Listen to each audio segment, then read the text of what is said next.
Mesdames, Messieurs, bonsoir et tous nos vœux les meilleurs pour cette année 2020. Une année 2020 jalonnée de rendez-vous ô combien importants pour la vie de la nation. Déjà coché sur le calendrier, le double scrutin municipal et législatif du 9 février prochain.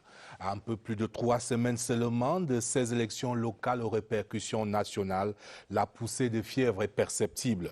Et la CRTV, toujours au cœur de la nation, prend le pouls à travers cette grande première d'une série d'émissions.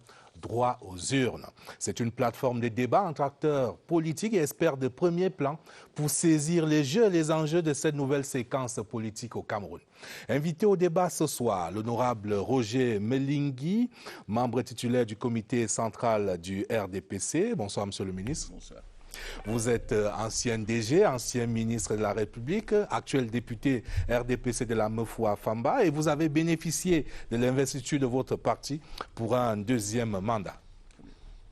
Est-ce qu'on pourrait, certains vous envient certainement au regard de la configuration de votre circonscription, la Mefoua Famba, ou le RDPC, votre parti est celle en compétition. C'est acquis, c'est gagné, rien ne peut vous arriver. Aucune élection n'égale d'avance.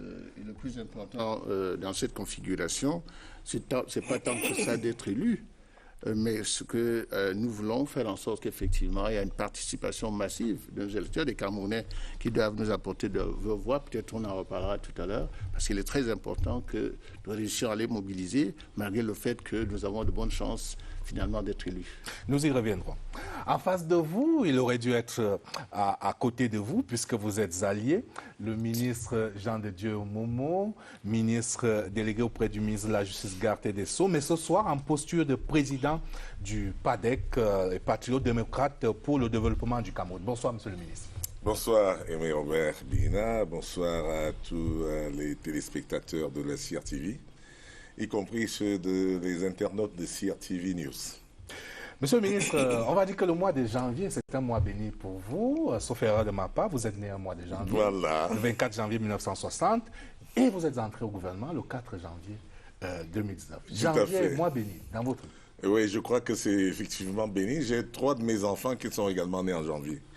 Et donc, du coup, janvier, chez moi, c'est le mois des anniversaires. Donc, on fête... D'abord celui de mon aîné, ensuite celui des autres. Enfin, il y a au moins 4 anniversaires dans la famille. Et désormais, il y a... Mais voilà. On vous souhaite de fêter beaucoup d'anniversaires. Voilà. Du 4 janvier. Du 4 janvier, j'espère bien, oui, j'espère bien. De toute façon, je pense que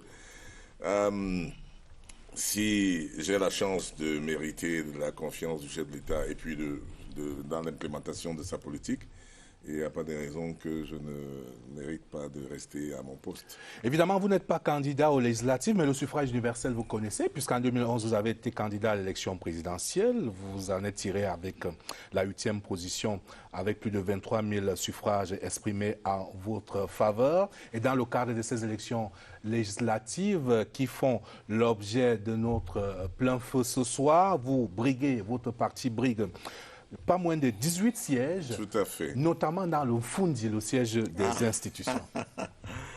Oui, je vais vous parler du Fundi.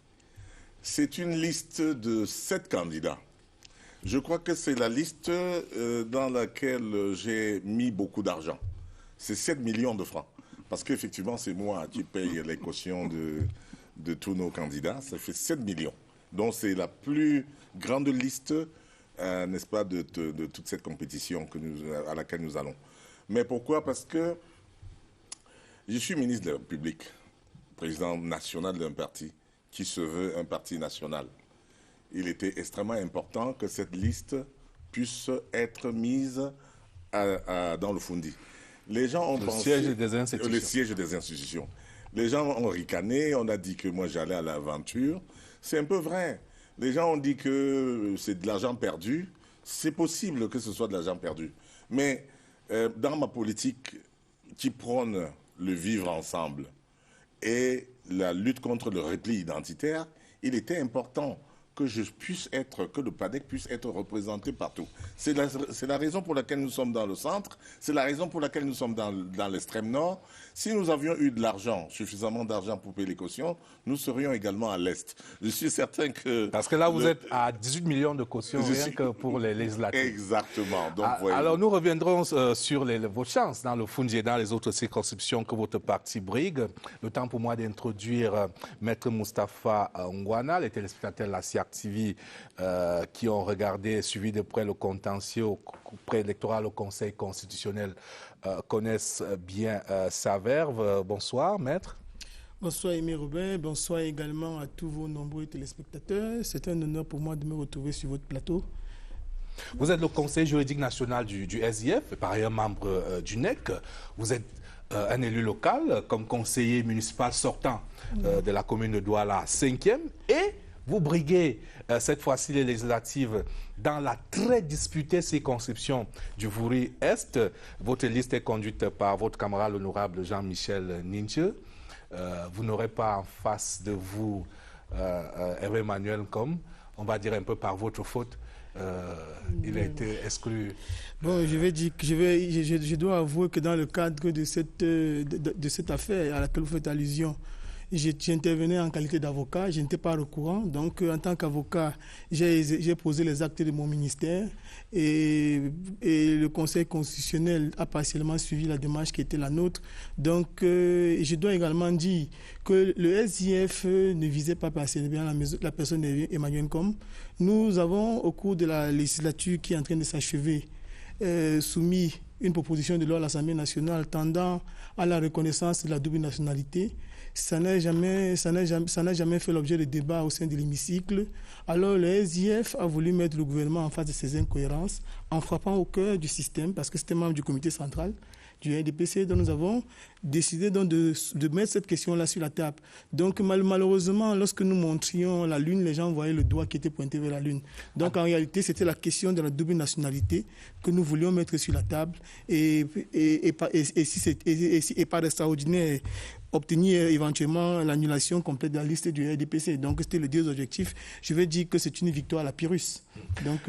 Et en tout cas, les jeux sont faits puisque Hervé Emmanuel Comme a été remplacé. Donc, vous aurez en face de vous la liste du RDPC. Vous aurez également en face de vous le PADEC, la liste du PADEC, dans ce Vouri-Est. Oui, dans le Vouri-Est, effectivement, le PADEC va compétir. C'est pour 4 sièges. Nous espérons emporter au moins 2. On ne veut pas être très gourmand. Parce que nous espérons qu'on va peut-être partager. Alors, si vous en prenez au moins 2, donc vous attribuerez un au SIF. Ah non, je n'attribue pas. Je lutte pour avoir 2. Maintenant, qui se débrouille pour les 2 autres. Voilà. Il faut dire quand même que c'est une circonscription particulière où il est très difficile de pouvoir prendre tous les 4 sièges. Très souvent, le SIF s'est vu partager les sièges en question avec le RDPC. Je dois également dire qu'à la dernière élection, c'est la méthode du plus fort est qui est celle qui est en vigueur au Cameroun, qui a permis par exemple à un parti comme le MRC d'avoir un député, mais en réalité n'avait pas la moitié des sièges du SDF au moment de la détermination du quotient électoral. Donc c'est cette méthode-là qui a permis qu'il puisse avoir... Ce qui dit que c'est une circonscription à la fois disputée, mais aussi ouverte. Oui, elle est disputée ouverte, absolument. Absolument. Donc, aucun parti politique ne peut prétendre ravir tous les 4 sièges avant que l'élection n'ait véritablement eu lieu. Bon, c'est une possibilité, mais elle est infime, je dois le dire. Et j'ai le plaisir d'accueillir notre 4e invité du soir, le professeur Armand Leka, sociologue. Bonsoir, professeur. Bonsoir, Rémi Robert, et bonsoir à vos téléspectateurs. Vous êtes maître de conférence au département de sociologie de l'Université de Yaoundé 1. Vous êtes par ailleurs directeur exécutif du laboratoire camerounais d'études et de recherche sur les sociétés contemporaines et chercheur associé au groupe de recherche administrative, politique et sociale. J'en oublie. Messieurs, on va le dire, ce soir, nous allons précisément parler des élections législatives dont le compte à rebours est enclenché dans le cadre du découpage de cette émission spéciale droit aux urnes. Et on va le voir en tableau. Les législatives du 9 février sont fort courues. On va le voir dans ce tableau. Je le rappelle, c'est connu de tous. C'est 196 députés en jeu. dans 85 circonscriptions, mais il est important de savoir que 38 partis politiques sont en lice pour ces législatives du 9 février prochain. C'est dire quand même que c'est une élection très courue. 38 partis politiques en liste, donc, pour briguer les 180 sièges des députés. Et les Camerounais, précisément 6 851 128 électeurs sont inscrits et ils seront répartis dans 26 229 bureaux de vote sur l'ensemble du territoire national.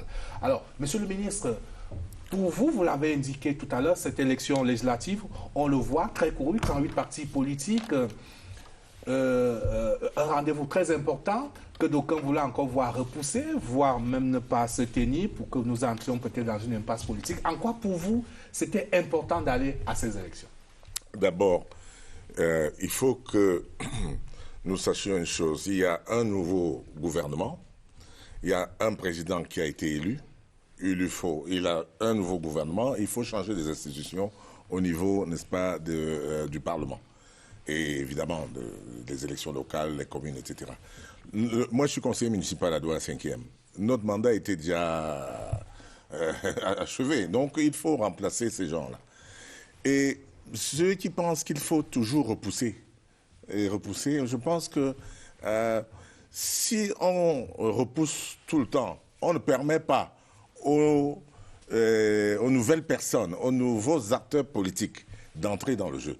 L'élection permet toujours aux anciens soit de se maintenir et aux nouveaux qui sont très nombreux et qui frappent à la porte de rentrer du sang neuf, n'est-ce pas, de montrer ce qu'ils sont capables de faire. Donc, c'est une élection qui a un enjeu extrêmement important à titre individuel pour les acteurs. Mais au regard des institutions, c'est également important. Il faut rassurer, n'est-ce pas, les partenaires internationaux sur la solidité et la stabilité de nos institutions, la régularité du renouvellement de l'élite politique. Elle est extrêmement importante. Tous les livres de sciences politiques vont mettre un appui là-dessus. Parce que c'est ça qui permet de fidéliser le peuple vis-à-vis, n'est-ce pas, des gouvernants. Tant que vous n'avez pas renouvelé les organes politiques, le peuple va penser qu'il n'est pas pris en compte. Le renouvellement permet donc aux nouveaux acteurs d'arriver. Donc à ce moment-là, ça permet également à notre politique, n'est-ce pas, la politique que met en place ceux qui en ont la charge, c'est-à-dire le président de la République, d'implémenter sa politique sur le terrain. Ça permet également donc au peuple finalement, parce que c'est lui le dernier consommateur et donc le dernier bénéficiaire, de profiter, n'est-ce pas, de cette implémentation de la politique sur le terrain. Maître Moustapha Ngouana, vos camarades candidats dans le Nord-Ouest, dans quel état d'esprit ils sont? Est-ce qu'ils s'apprêtent en ce moment à aller battre campagne là-bas? Je dois dire que mes camarades dans le Nord-Ouest sont dans une situation qu'il faut le reconnaître particulière. C'est une situation sui generis. Mais ils sont nombreux à être... avoir décidé de ne pas céder à la terreur. Parce qu'en réalité, dans le contexte qui est celui qui est le nôtre aujourd'hui, la question se pose de savoir si la République doit rester debout ou si elle doit céder face aux artisans de la terreur. Ça, c'est une des questions à laquelle nous devons absolument répondre. On aurait souhaité que le contexte sécuritaire soit tout autre, que les gens puissent librement exercer le suffrage.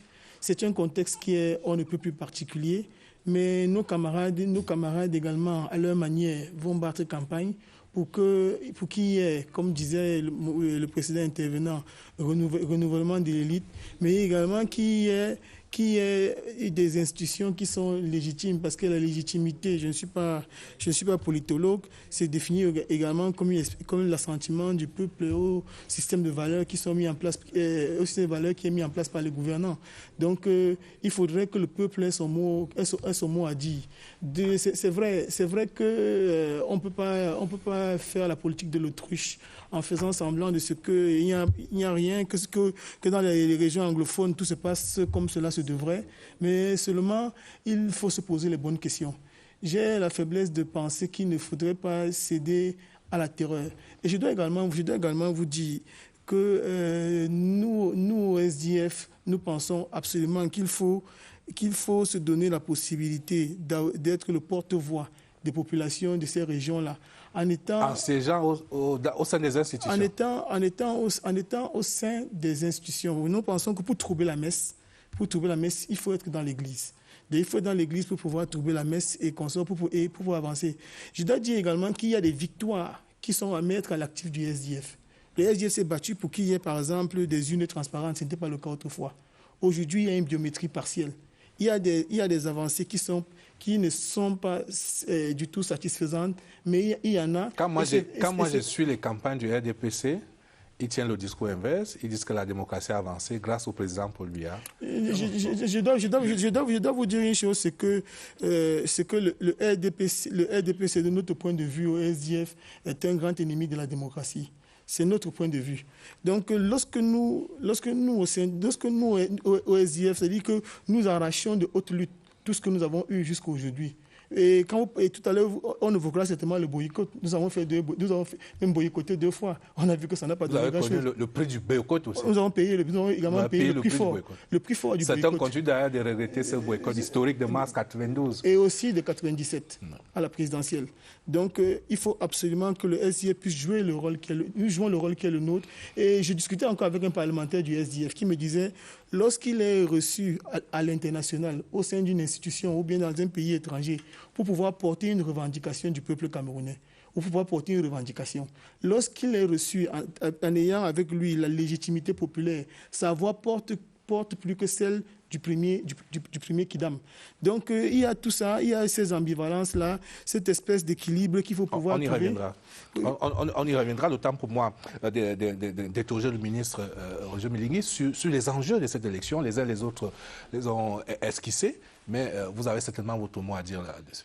Oui, absolument. D'abord, sur un point, le RDPC, l'ennemi de la démocratie, je crois que ce sont des propos de campagne. Et c'est comme ça qu'il faut le prendre avec un petit sourire, parce qu'en réalité, évidemment, la situation est tout autre. Et nous connaissons les avancées démocratiques que notre pays a connues, même sur le plan de l'organisation des élections, qui sont effectivement à l'actif. Ce n'est pas tellement l'objet de mon propos. Je crois que vous avez posé une question essentielle. C'est l'intérêt, effectivement, de cette élection, de ces élections qui arrivent. Pour nous, c'est quelque chose d'essentiel. Et même extrêmement important. Parce qu'il s'agit d'un grand moment, et je crois que c'est notre président national qui l'a dit. Nous vivons probablement un des moments les plus importants dans notre pays depuis l'indépendance. Ce n'est pas peu dire. Car de quoi s'agit-il? Il s'agit quasiment de changer de république. Nous allons passer à une république citoyenne. On va donner aux citoyens la possibilité de pouvoir s'organiser, d'agir, de travailler dans les différentes circonscriptions qui sont les siennes, notamment, je pense, au municipal ou au conseil municipal, il aura la possibilité, effectivement, d'être un acteur local du développement. Je pense notamment aux régions qui vont avoir maintenant, effectivement, le rôle qui leur est dévolu. Il s'agit de dire, aux citoyens, que désormais, tu es le moteur de ta propre vie. Tu es désormais l'acteur principal du développement de notre pays. Ce n'est pas une petite chose, parce que nous avons bien pu constater que ces derniers temps, que l'État jacobin centralisateur s'est terminé. Et cet État jacobin centralisateur a montré ses limites. Nous passons à une autre république, j'ose dire, la république des citoyens qui vont pouvoir prendre la main. Donc il est très important que les citoyens puissent se rendre aux urnes. Parce qu'il est très important, à la fois sur le plan institutionnel, je viens de le dire avec cette décentralisation, sur le plan politique également, car il faut assumer ses responsabilités qu'on va donner désormais aux citoyens camerounais et en même temps soutenir auprès du chef de l'État cette dynamique nouvelle, qui, j'ose dire, qui est quasiment révolutionnaire. Nous avons connu ce pays centralisé où, j'allais dire, un certain nombre de citoyens étaient considérés à la limite comme devant être sous tutelle par les décisions de l'administration. Maintenant, ce n'est plus le cas. Ça ne va pas être le cas. Donc, il est très important que les citoyens camerounais montrent leur adhésion totale et massive à cette nouvelle problématique qui est posée par le chef de l'État avec les décisions récentes. Et je terminerai, parce qu'en réalité, il ne s'agit pas que de politique. Il s'agit aussi d'économie. Vous avez pu vous rendre compte que nous avons là un document qui vient d'être adopté par le gouvernement pour les 10 prochaines années de l'émergence. Il est très important que les citoyens sachent que nous passons là à un grand moment du développement de notre pays. Il faut donc aller affirmer de manière massive qu'effectivement, nous soutenons cette action. Peut-être, j'espère que nous aurons l'occasion d'en parler. Et sur le député du RDPC que vous êtes, que vous avez été, que vous serez encore probablement, il y a une certaine opinion, peut-être pas très bien informée, des coulisses, des secrets du jeu parlementaire à l'Assemblée, qui étiquettent constamment l'élu du RDPC comme faisant du suivisme, de la discipline carrée du parti. Et pourtant... non, mais soyons clairs. Le RDPC est là pour soutenir l'action du gouvernement et du chef de l'État. Nous ne pouvons pas à la fois être dedans et dehors. C'est l'ancien Premier ministre qui disait on ne peut pas être un pied dedans, un pied dehors. Il est évident que le RDPC est là pour soutenir l'action du chef de l'État. Cela n'empêche pas qu'en son sein, qu'il y ait des débats, qu'il y ait des propositions, qu'il y ait une certaine évolution même dans son fonctionnement interne. Vous avez pu voir dernièrement le texte qui est sorti pour organiser les investitures. C'est un texte qui n'avait pas de précédent, puisqu'il y a eu des débats disant qu'éventuellement, on ferait plutôt les investitures qu'autre chose, etc. On a pu organiser à l'occasion des investitures où, effectivement, les militants, les responsables locaux du parti ont pu investir les candidats qui leur paraissaient les plus à même de soutenir l'action du chef de l'État, à la fois au niveau des communes et au niveau des régions. Donc, je veux dire que c'est extrêmement important de savoir quel est le rôle du RDPC. C'est celui-là. Nous ne nous trompons pas. Je me dois de rebondir. Il ne faudrait pas que la discipline partisane puisse corrompre le rôle qui est celui du Parlement. Le Parlement ne doit pas être la caisse de résonance d'un parti politique. Si vous devez pouvoir exercer des missions de contrôle de l'action gouvernementale, ce n'est pas parce que vous êtes militant du RDPC que vous devez pouvoir permettre que le RDPC puisse se permettre, le gouvernement puisse se permettre n'importe quel type de liberté. Il est important dans une démocratie, même aux États-Unis, le président Trump reçoit des colibets de parlementaires de son propre camp. Il est important que les parlementaires ne s'arrêtent pas qu'à l'applaudimètre. Les parlementaires doivent recevoir des leçons de la part du SDF quant à la manière dont nous devons soutenir notre chef de l'État. Laisser au RDPC le moyen, la volonté de soutenir le député représente le peuple. Le député représente le peuple. Le député est membre d'un parti politique et c'est très clair. Absolument. Ce parti politique a ses débats internes. Ce parti politique a un... Il faut qu'on le dise. Ce n'est pas... Et c'est fort regrettable. Alors, oui, oui, avant vous, on va permettre au professeur qui n'est pas venu. C'est un débat qui est intéressant. Il y a une idée qui a jailli tout à l'heure, professeur, sur le renouvellement.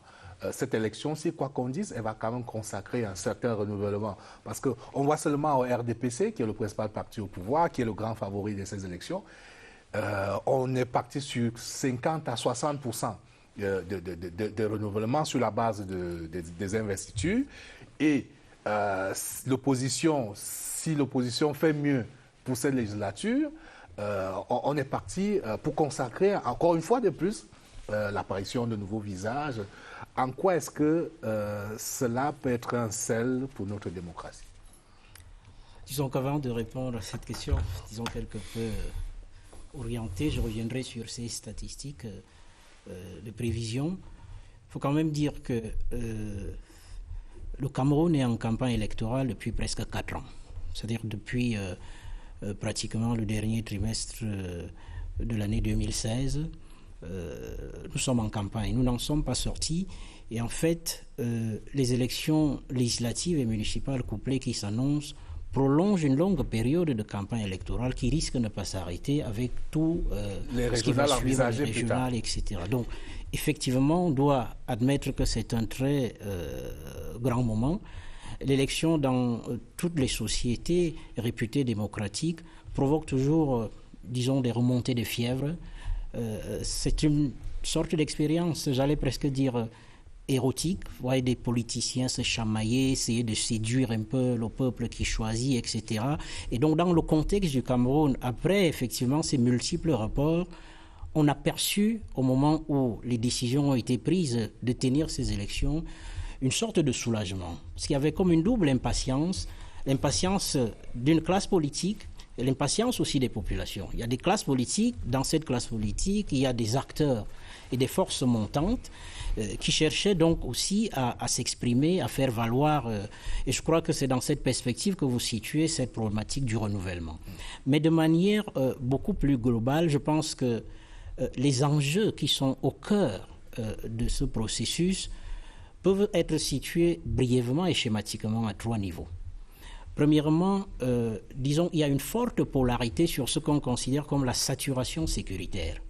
Vous savez que le Cameroun, précisément depuis la fin du dernier trimestre 2016, mais surtout depuis presque 2013, a perdu ce qu'on peut considérer comme sa distinction sous-régionale. Le Cameroun, disons, a forgé son identité institutionnelle sur l'idée d'un pays de paix. Dans un contexte sous-régional marqué par des fratricides ou des projets de suicide des sociétés, le Cameroun, sur la base d'une rhétorique institutionnelle, a dit « nous, on est le pays de paix où tout va bien, etc. » Avec Boko Haram, dans la partie septentrionale, le pays a perdu cet avantage comparatif symbolique. En deuxième lieu, ça s'est aggravé avec cette expérience de fratricide que nous vivons dans les régions du nord-ouest et du sud-ouest. Ce qui s'est vu et ce qui se voit, c'est une expérience de militarisation de l'adversité politique. C'est-à-dire que, au lieu que des gens débattent, comme dans le contexte de la démocratie, projet contre projet, quelle que fût la divergence de ces projets, les gens se sont mis à se combattre au travers des armes.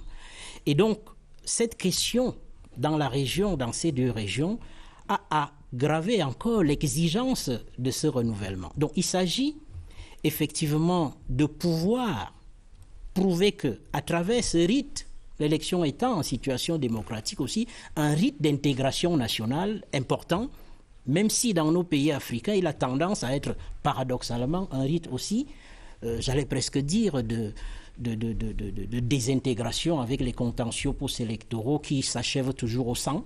Mais c'est un grand rite d'intégration nationale où tout le monde communie, où les gens bagarrent symboliquement, proposent des choses, font des choix et finalement le peuple exerce théoriquement sa souveraineté en votant, donc en sélectionnant les figures qui sont censées. Donc cette polarisation sécuritaire constitue un test.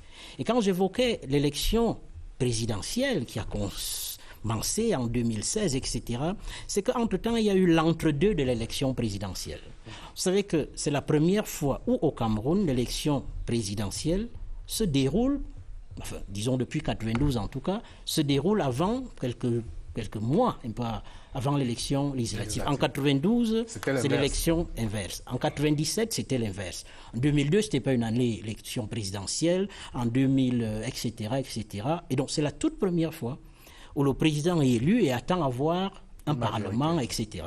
Et donc, cette situation est donc présente dans tous les esprits. Il s'agit de s'assurer qu'effectivement, on peut tenir ces élections, on peut renouveler les ressources, on peut renouveler le Parlement. Et donc là-dessus, tout le monde est d'accord. Le deuxième niveau d'enjeu, c'est que, disons, c'est des enjeux que je peux considérer comme des enjeux locaux, intrapartisans, etc. C'est que, quelque part, certains partis, au sorti des élections présidentielles, ont affirmé la primauté de leur charisme en disant « nous sommes les premiers opposants ». Alors qu'il y avait une législature qui attestait d'une autre statistique qui nous disait le SDF est en tête, etc. Donc il y a certainement un combat symbolique du leadership au sein de l'opposition entre le MRC, le SDF, etc. qui doit se révéler. Et donc même si le MRC a fait le mot d'ordre boycotté, c'est un acteur important. On va revenir sur ce jeu. Mais j'insiste sur un troisième, enjeu que je considère comme, relevant des enjeux transversaux. Tout sommet, effectivement, c'est la 8e législature. Bon, la 6e législature sous le président Biya. C'est le 8e mandat présidentiel qui a commencé, etc. Et donc les enjeux transversaux même si au sein du parti au pouvoir, on ne le dit pas, on ne l'affirme pas, même si certains opposants ne s'affirment pas, il y a ce que j'appelle le paradigme BIA, c'est-à-dire le facteur BIA. C'est que tout le monde commence à se dire et à se mettre dans l'idée, on bascule vers une transition probable, une grande transition, et comment faire pour, disons, se positionner dans le nouvel échiquier, comment faire pour rentrer dans ce qu'on considère comme l'ère post-BIA. Et donc ça traverse un peu l'ensemble des esprits et des imaginaires, ça nourrit les stratégies, et puis ça alimente donc effectivement le carburant pour une compétition qui est intéressante. Alors même si on peut s'interroger, est-ce que certains ne s'y sont pas lancés trop tôt, et on a bien vu que certains se sont déjà brûlés les ailes en pronostiquant un peu trop tôt cette séquence post-BIA, à la joie un peu trop tôt, on a vu que certains se sont brûlés les ailes. Peut-être l'enjeu aussi, l'enjeu aussi, c'est de trouver le bon tempo. Oui, tout à fait. En fait, contrairement à ce qu'on pense, en fait, lorsqu'on observe aujourd'hui la vie politique, elle est structurée par, disons, des générations culturelles. Si vous prenez, nous sommes sur ce plateau, probablement Maître et moi en 90, j'avais 14 ans à peu près. C'est-à-dire qu'au moment où j'avais 14 ans, et donc ma maturation sociale coïncide avec le temps où on prononce le multipartisme, etc. Donc je suis d'une génération qui a croisé le multipartisme, la contestation, l'engagement politique, etc. Donc il y a en même temps une autre génération, mais qui a grandi dans un autre esprit, qui a été formatée effectivement par... Et il se trouve que ces deux générations sont quelque part en train de s'exprimer à travers un certain nombre de figures, d'idéologies, de mots d'ordre. Et beaucoup considèrent même que certains termes clés, disons, des débats que nous avons, vous avez évoqué tout à l'heure l'idée de ce renouvellement, beaucoup, que ce soit au sein du RDPC ou dans les autres partis, mettent en avant cette idée que le Cameroun de 2020, qui, pour l'instant, est incarné de manière très institutionnelle, peut-être par certaines figures qui seraient nées un peu avant la Seconde Guerre mondiale, etc., que ça coïncide. Et donc ça alimente. Et donc les débats entre générations, les questions de l'âge en politique, etc., ça traverse, quoi qu'on dise, effectivement, les mots d'ordre de cette campagne. On vous lit bien en filigrane, mais monsieur, avant de poursuivre nos échanges, je vous propose de vous immerger dans cette atmosphère, dans cette ère de campagne dans lequel nous baignons et qui va aller en s'accélérant au fur et à mesure qu'on s'approche de cette échéance du 9 février. Regardons ce sujet de Rodrigue Bertrand-Tchénaud, un air de campagne.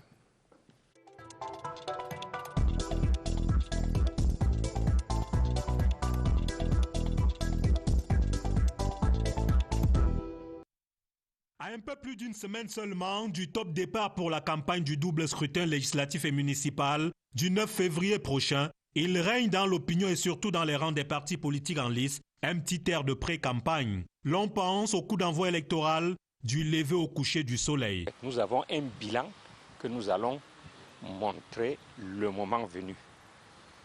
Sinon, nous avons passé tout le temps à renouveler les organes de base. Et on est en train de les installer. Et ça fait également de la campagne. Dès que les comités de base sont installés, ils se mettent sur le terrain pour faire la sensibilisation. C'est aussi de la campagne. Au niveau de la communication également, nous faisons notre campagne tout au long de la mandature dans les émissions Espace Politique. Si vous suivez bien les discours qu'on tient là-bas, c'est également des discours de campagne. Donc nous sommes fin prêts pour ces élections. Au SDF, la sécurité des porte-flambeaux du parti fait jaser. Le kidnapping de nos candidats est devenu un mode. Et le fait qu'ils brûlent nos maisons, je peux vous rappeler des maisons de Noramba, Banda.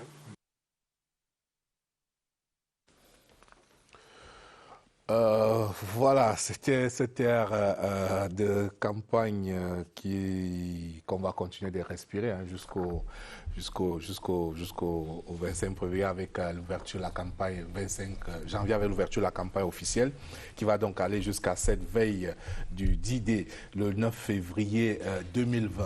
Alors ici, je vous posais maintenant la question que pour l'opposition, je vais d'abord commander un deuxième tableau à mon réalisateur Raymond Djéalindou pour que nous revoyions ensemble la configuration actuelle de l'Assemblée, de la 9e législature, où 7 partis politiques sont représentés. Le RDPC à la part du Lion avec 148 sièges, suivi du SIF, 18 sièges, l'UNDP 5 sièges, l'UDC 4 sièges, l'UPC 3 sièges, le MDR 1 siège, le MRC 1 siège. Une certitude, on ne retrouvera pas le MRC. On reviendra sur ce boycott. Mais en attendant, que peut l'opposition dans cette élection législative? Je vais d'abord poser la question à Maître Moustapha. Est-ce que pour vous, minimalement, c'est d'avoir un groupe parlementaire, j'imagine? Il faut dire que pour être véritablement entendu, le minimum, c'est bel et bien d'avoir un groupe parlementaire. Mais seulement, nous espérons avoir plus qu'un groupe parlementaire parce que nous avons au moins 46 listes. 46 listes, je n'ai pas dit 46. Nous ne compétissons pas pour 46 sièges, mais j'ai dit 46 listes. Il faut savoir qu'il y a des listes où il y a 4 sièges et un peu plus. Donc nous allons pour plus d'une soixantaine de sièges. Donc, et nous ne sommes pas seuls, il y a divers autres partis d'opposition qui sont dans la compétition. J'ai entendu également une certaine opinion qui laissait croire que le RDPC avait déjà 134 sièges, ce qui est on ne peut plus faux. Le RDPC a une trentaine de sièges. Pour être plus juste, absolument une trentaine de sièges. Et la question que j'allais vous poser justement, le RDPC va avec une trentaine de sièges déjà gagnés, dont les 2 sièges de la Mofo à Famba. Absolument. Puisque il n'y a pas de candidat à liste là-bas. Il y a également, je peux citer l'Union ESSO, 2 sièges, le MCAM, un siège, la KDI, l'UNDE, il y a un certain nombre de ces constitutions comme cela, l'Océan, l'Amdila, où le RDPC est en compétition et a donc déjà une trentaine de sièges déjà. Il faut également dire donc il reste combien? Environ 150. Mais il faut également dire que dans le Boyo, le RDPC ne va pas compétir, c'est 2 sièges. Donc il ne faut pas également que cela ne soit pas pris en compte dans les statistiques qui sont en train d'être faites. Donc nous avons, j'ai plaidé pour le compte de nos candidats dans le département du Boyo au Conseil constitutionnel et nous avons eu gain de cause. La liste du RDPC a été disqualifiée dans le Boyo. Donc c'est également une circonscription dans laquelle il y a déjà 2 sièges en moins pour le RDPC. Et 2 sièges pour le SIF. Donc autant le RDPC a une trentaine de sièges, autant le SIF a déjà 2 sièges. Ce sont des probabilités, mais ce qu'il faut dire, c'est que l'opposition est en compétition encore pour plus d'une centaine de sièges, plus de 150 sièges. Donc il ne faudrait pas que les uns et les autres instillent dans l'opinion l'idée selon laquelle l'opposition serait complètement inexistante ou quoi que ce soit. Donc pour vous, l'opposition a une carte à jouer là? L'opposition a absolument une carte à jouer. Nous qui vous disions tout à l'heure que le RDPC est un ennemi de la démocratie, nous continuons de penser qu'il ne faut pas faire la fine bouche face aux petites victoires qui sont engrangées par l'opposition. Face à un pouvoir comme celui du RDPC, il faut y aller autant que faire se peut, par étapes. Et c'est comme ça qu'on finira par déboulonner l'ogre RDPC. Parce qu'à côté de cela, il y a des techniques de fraude et tout le reste qui sont très souvent mises en perspective et contre lesquelles nous nous battons. Et nous pensons que l'opposition a sa carte à jouer. Je suis sûr qu'au terme de cette élection, les populations camerounaises qui atteignent déjà quand même une certaine maturité sur le plan politique, qui commencent à comprendre les enjeux, qui commencent à comprendre de plus en plus les enjeux d'une élection et qui commencent à s'intéresser davantage à la politique, vont pouvoir permettre à l'opposition de ne pas avoir cette configuration-là. Avec un RDPC avec 148 sièges. Je puis vous dire que je suis convaincu que le RDPC n'aura pas 148 sièges et que à l'Assemblée nationale, l'opposition fera entendre sa voix encore plus qu'elle ne l'a fait lors de la dernière législature. Monsieur le ministre, est-ce que ce serait pour le RDPC un échec, le moins peut-être fort, si vous faites moins qu'en 2013, si vous avez moins de 148 sièges? Écoutez, pour l'opposition, tous les espoirs sont permis. Bien évidemment, nous sommes dans un jeu démocratique, nous sommes fiers d'être dans un pays démocratique où l'opposition peut s'exprimer, voire même des estimations des gains de sièges, y jouer un rôle important. Pour un ennemi de la démocratie, je pense que nous sommes plutôt à qualifier d'amis de la démocratie. Parce que toutes ces réformes ont été faites sous l'instigation du président national. Et si aujourd'hui l'opposition peut se réclamer d'un certain nombre de victoires, appelées petites victoires, bon, on ne peut que s'en féliciter et ça veut dire que nous sommes dans un pays démocratique, on évolue. Alors, en fait, je ne suis pas sûr qu'en réalité, le problème soit aujourd'hui pour le RDPC de faire des comptages de voix. Parce que manifestement, nous sommes le parti au pouvoir et nous devons le rester, nous allons le rester. Et je serais surpris que demain, nous n'ayons pas une victoire encore plus forte que ce que nous avons vu. Et cela, je veux dire, ne signifie en rien une régression de la démocratie. Ça signifie simplement qu'il y a une grande partie de la population du Cameroun qui vote RDPC, qui soutient donc la position du président Biya. C'est ça que ça signifie. Et c'est ça que nous devons retenir.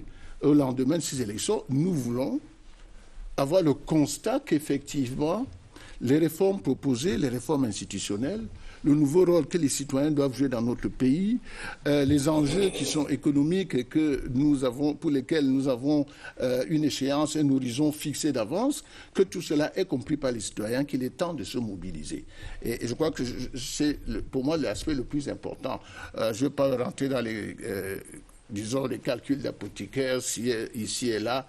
Tel va gagner 2 sièges ou pas. Je ne suis pas sûr que cette espèce d'arithmétique prévisionnelle fasse avancer notre débat. Le plus important, c'est de dire qu'est-ce que nous allons faire de cette confiance que nous donne la population. Et je crois que les voies sont tracées, les politiques sont connues. Et il reste maintenant que les Camerounais nous donnent la victoire et avec toute la vigueur que nous espérons pour pouvoir défendre la politique du président Biya. Monsieur le ministre, que peut l'opposition camerounaise face à la toute-puissance du RDPC? Je vais d'abord vous épargner les discours des amphithéâtres et pour revenir à une préoccupation que j'ai voulu partager avec vous tout à l'heure. Je répondrai à votre question après.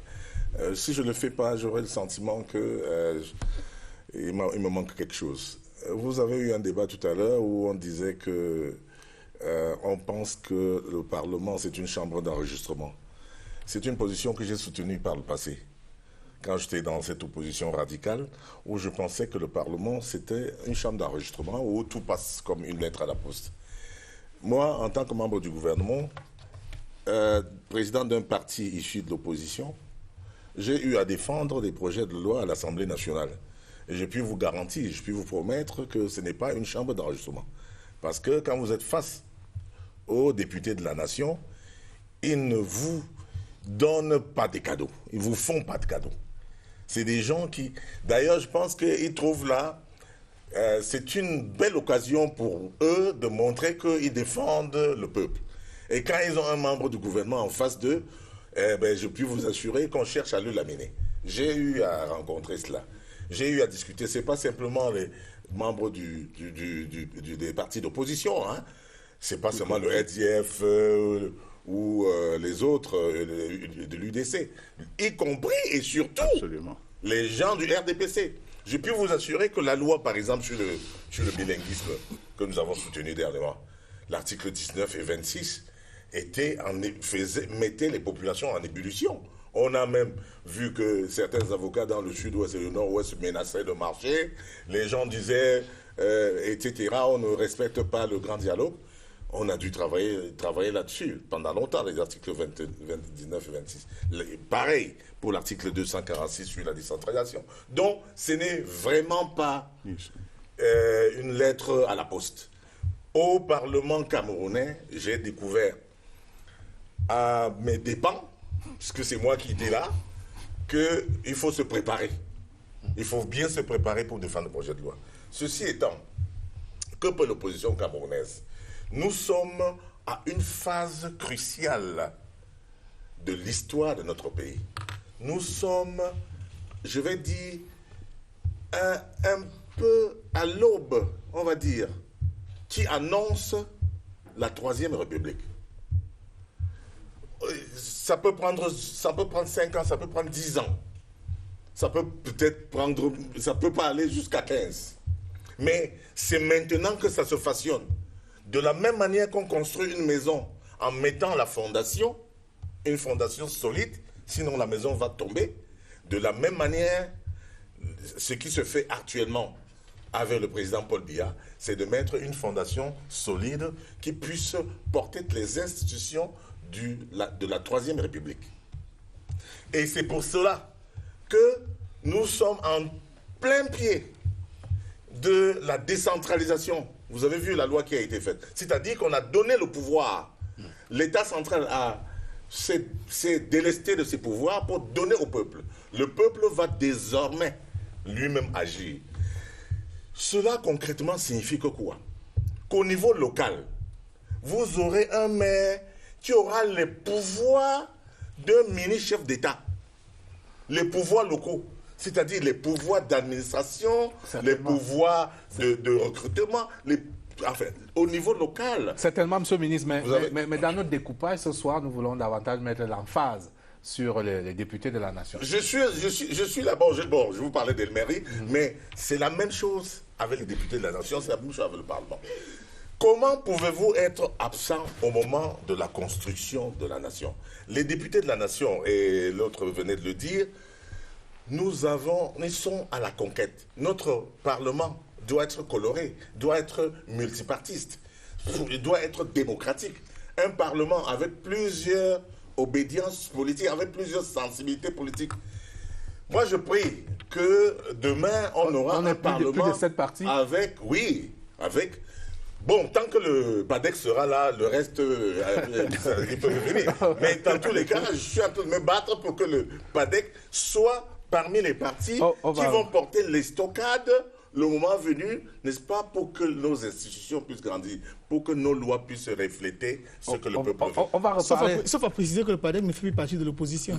Alors que si, et c'est ça l'erreur. L'erreur commune ne crée pas le droit ici, chers confrères. L'erreur, c'est de croire que le PADEC n'est plus. Le PADEC est un parti qui a soutenu. Vous faites partie de la majorité gouvernementale. Ne travestissez pas le sens des propos. Attendez. Vous faites partie de la majorité gouvernementale. Vous ne pouvez pas faire partie de l'opposition. Vous ne pouvez pas être chauve-souris, c'est pas possible. Et c'est pourquoi je dis. Est-ce que je peux peut-être. Vous n'avez pas d'expérience, vous n'avez pas d'expérience parlementaire. Puisque vous êtes en train de prendre sur mon temps de parole. Alors que je n'ai pas pris sur le. Vous aviez déjà terminé. Vous aviez déjà terminé. C'est le sentiment que j'ai eu. Il a le sentiment que j'avais terminé. C'est un sentiment qui t'a fait... Bon, évidemment, ils ont l'habitude d'avoir des sentiments. Donc, dans tous les cas de figure, je ne suis pas venu faire un débat avec vous. Dans tous les cas de figure, le PADEC a soutenu le chef de l'État. Le PADEC soutient les institutions. Le parti est un parti républicain proche du pouvoir. Et je peux même dire Tout à l'heure, nous reparlerons du positionnement. Je peux même dire, sans risque de me tromper, qu'on n'est pas dans cette opposition. L'opposition, ce n'est pas un parti uni. L'opposition, c'est quoi? L'opposition, parce que les gens font croire que l'opposition, c'est un parti uni. Quand vous avez l'aigle de Tchang, l'aigle de l'Union sportive et le canon sportif, tous cherchent la coupe. Hein. Ce sont des équipes qui combattent pour chercher la coupe. Hein. Donc, ce n'est pas... Les gens font croire que c'est un trou compact. Vous, le RDF, avec le UNDP et les autres, vous cherchez la même chose, c'est-à-dire le pouvoir. Et donc, de ce point de vue, nous avons choisi, dans notre politique, de soutenir celle de chef de l'État. Et nous avons gagné puisque nous avons une parcelle du pouvoir que nous n'avions pas hier. Nous n'avions qu'un conseiller municipal. Aujourd'hui, nous avons tout un ministère à nous. Et demain, on aura l'Assemblée nationale. Et demain, on aura peut-être le Sénat. C'est ça aussi la politique. Une partie du Sénat. Je vais dire les membres. C'est-à-dire qu'on va participer. Et donc, de ce point de vue, allez dire que... On va revenir, monsieur le ministre, sur le positionnement des alliés. Je m'en voudrais de ne pas faire une petite précision. Et après, peut-être, je m'en voudrais de ne pas répondre. Le canon de Yaoundé et l'Union de Douala ne se mettront jamais ensemble pour pouvoir gagner la coupe. La coupe se gagne par une seule personne.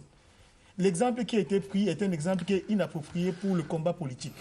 Il faut qu'on le dise. Vous ne pouvez pas être de la majorité présidentielle et vous considérer comme de l'opposition. Oui, mais sauf que ça fait combien d'années que vous ne voulez pas partiser, vous ne voulez pas vous mettre ensemble. Ce que j'ai appris en sciences politiques, c'est que parfois, il faut se mettre à deux pour gagner. Alors, et moi, je me suis mis avec le RDPC, le PADEC s'est mis avec le RDPC et a gagné. Alors maintenant, ça fait combien de temps vous êtes là? Vous n'avez pas ni un ministre, ni rien. Vous participez à quoi? À bavarder à l'Assemblée? Moi, pendant ce temps, au niveau du ministère, moi, vous inaugurez les chrysanthèmes. Je gère les choses. Je n'inaugure pas les chrysanthèmes. Je gère les choses. S'il vous plaît, maître. Okay? Non, c'est un ministre de la République. Laissez-le parler. Vous savez, moi, j'ai appartenu à cette opposition racaille. D'accord? Donc, si vous permettez. Non, je suis fait de cette étoffe. Donc, je peux parler je peux parler le même langage. Ça ne fait pas longtemps. Mais vous n'êtes plus de cette étoffe. Voilà. Donc, il faut donc pas me provoquer. Vous n'êtes plus de cette étoffe. Voilà. Donc, là où je suis, je rends service directement aux citoyens camerounais. Oui, je leur rends justice. J'ai la charge de dispenser la justice, de lutter contre les injustices, ce que je ne faisais pas hier. J'ai la charge, y compris lui, dans son corps, de régler les choses pour que ça aille mieux. J'ai la charge, que ce soit les huissiers ou que ce soit les notaires, c'est moi, monsieur, la responsabilité de ça. Et vous, ça fait 30 ans ou peut-être 40, vous ne l'avez pas eu. Moi, en 2 ans, je l'ai eu. Ok, c'est entendu. Alors, je voudrais interroger le sociologue cette question sur que peut l'opposition sur le comportement des électeurs, ce qui peut faire la différence. Parce que le RDPC, quand on voit sur ces élections qui ont parfois simplement des enjeux locaux, sur des circonscriptions parfois très éloignées du pouvoir central, les candidats du RDPC mettent toujours le manteau des réalisations du président Biya, parfois même à contre-emploi, mais c'est le président Paul Biya qu'on a au fronton, y compris parfois en ignorant souvent des préoccupations purement locales. Dans ce que peut l'opposition, je vous pose la question sur le comportement des électeurs, sur les déterminants du vote, sachant que aussi le vote est un peu communautaire chez nous et tout. Que peut l'opposition dans cette configuration? Je crois que la question que peut l'opposition, c'est la question de la possibilité. Elle est trop ouverte. J'aurais préféré que veut l'opposition. Et qui est de l'opposition? Pour prolonger le débat qui vient d'être fait. C'est vrai, il y a des accents de chamaillerie, mais c'est normal, nous sommes entrés dans le temps des politiciens. Faire campagne, parfois c'est véhément, mais c'est normal. Pour dire que je voudrais prendre le ministre Momo Omo, en contrepoint à ce que disait l'honorable Melingui tout à l'heure. Le Parlement et le RDPC, non, le RDPC est là pour soutenir l'action du gouvernement. Le ministre Momo, qui est un allié effectivement du président, sera probablement là pour soutenir l'action du président de la République. Ça pose donc parfois un certain nombre de problèmes dans ce qu'on met à l'intérieur, et il a raison de dire l'opposition n'est pas un parti unique. Donc, il y a des nuances à l'intérieur, c'est des formations politiques qui sont en compétition pour... Et quand on dit que veut l'opposition et qui est de l'opposition, c'est un débat intéressant. Pourquoi? Parce que, en fait, l'opposition, non seulement au regard des ambiguïtés historiques, je prends le cas du SDF, pendant un certain temps, le SDF a hésité, dans ses mots d'ordre, à mobiliser les électeurs pour s'inscrire sur les listes électorales. Ils se sont rajustés beaucoup plus tard. Et donc ce qui se passe aujourd'hui, sans insister là-dessus, c'est que nous avons ce qu'on peut considérer dans une manière comme une faune électorale. Ces gens ont été historiquement, durablement mobilisés, en fait par le parti au pouvoir et ses alliés, qui ont été constants dans les mots d'ordre d'inscription sur les listes électorales. Il y a eu quelqu'un qui récemment s'est prononcé de manière ouverte, explicite, faisant même de l'activisme citoyen. Je parle du jeune Kabaye en disant il faut, j'ai vu même des vidéos du ministre avant qu'il n'entre au gouvernement où il s'activait dans des chansons. Alors ça fait que d'une manière ou d'une autre, l'enjeu de l'élection pour l'opposition, ce n'est pas de gagner l'Assemblée nationale. C'est bien sûr de maintenir un certain nombre d'acquis et de tenter de s'introduire dans cette sorte de majorité obèse qui, de ce point de vue, du point de vue de l'opposition, peut poser problème, ça peut empêcher un certain nombre de réformes, etc. etc.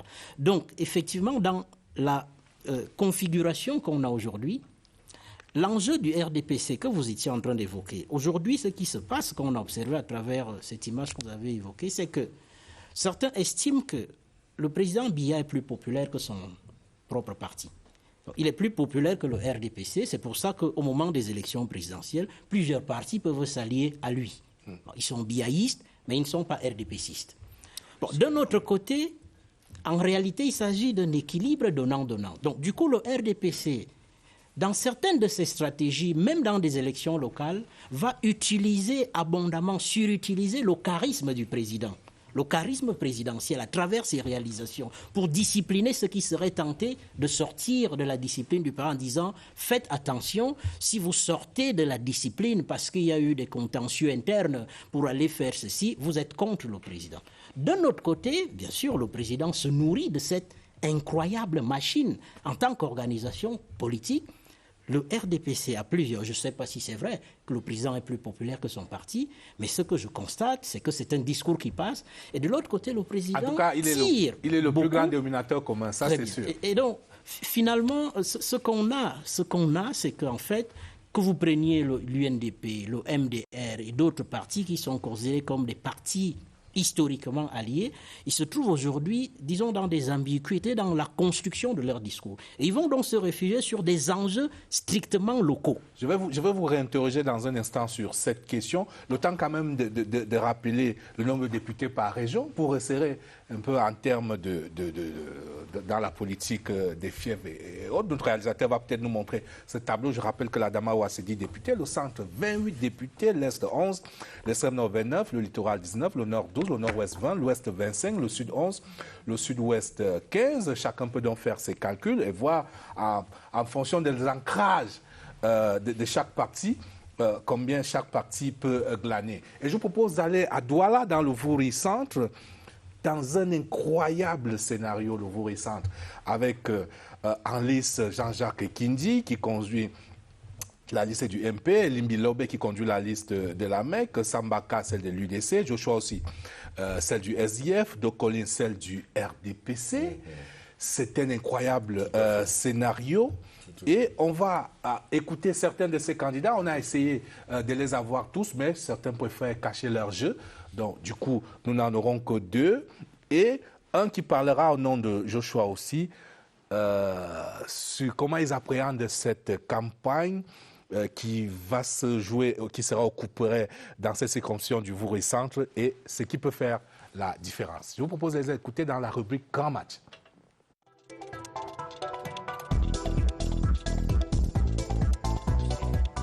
Je suis contre le retour au fédéralisme et je suis contre toute autre aventure spéculative que certains de nos compatriotes essayent de nous amener ici et qui consiste à retourner à des expériences incertaines qui pour le fédéralisme à 2, qui pour le fédéralisme à 10, qui pour le fédéralisme communautaire.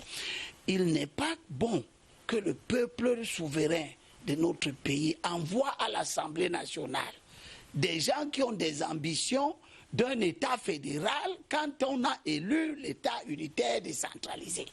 Donc tous les fédéralistes, les anciens et les nouveaux venus, illuminés qu'ils sont, qu'ils parlent du fédéralisme communautaire et bien d'autres fédéralismes, doivent être battus aux élections législatives. J'ai un certain nombre de préoccupations que je voudrais mettre en œuvre si je suis appelé à représenter la nation à l'Assemblée nationale. Premièrement, œuvrer pour que tous les mandats politiques soient limités. Il ne serait pas bon à l'avenir qu'après le président Biya, un autre président encore envisage de mettre autant de temps au pouvoir. Je ferai tout ce qui est possible et imaginable dans le respect des institutions et de la sérénité dans leur fonctionnement, dans le respect du président de la République en tant qu'institution, dans le respect du Parlement et de la sérénité qui doit régner à l'intérieur du Parlement. Je porterai la parole de tous ceux qui dans le pays pensent que nous devons revenir à ce que la Constitution de 1996 avait prévu, entre autres la limitation du mandat de 7 ans à une fois renouvelable. Il faut aussi limiter les autres mandats. Il ne faut pas seulement limiter le mandat du président de la République. Il n'est pas souhaitable que nous ayons de nouveau un seul individu qui a déjà fait 40 ans comme député. Le changement des hommes, l'alternance, catalyse le dynamisme de la société. Lorsque vous allez à une élection, évidemment, vous n'allez pas pour gagner sur tapis vert, parce que à vaincre sans péril, on triomphe sans gloire. Donc on a des adversaires en face de nous, mais nous pensons avoir quand même une certaine expérience par rapport à nos adversaires. Nous pensons avoir une longueur d'avance. Maintenant, l'autre chose, c'est que nous sommes également porteurs d'un projet alternatif par rapport à ce qui se fait maintenant, et notre projet est basé essentiellement sur le développement durable, parce que nous voulons investir sur la durabilité. Pendant des années, on a consacré l'essentiel de la politique sur des plans qu'on fait pour refaire 6 mois après. Nous voulons investir sur quelque chose qu'on peut laisser pour des générations futures. Le Rassemblement démocratique du peuple camerounais est le creuset, le centre de l'union dans ce pays. Nous rassemblons du nord au sud, de l'est à l'ouest, contrairement à nos adversaires qui font dans le repli identitaire et qui font dans, je dirais, des approches atomiques de l'élection.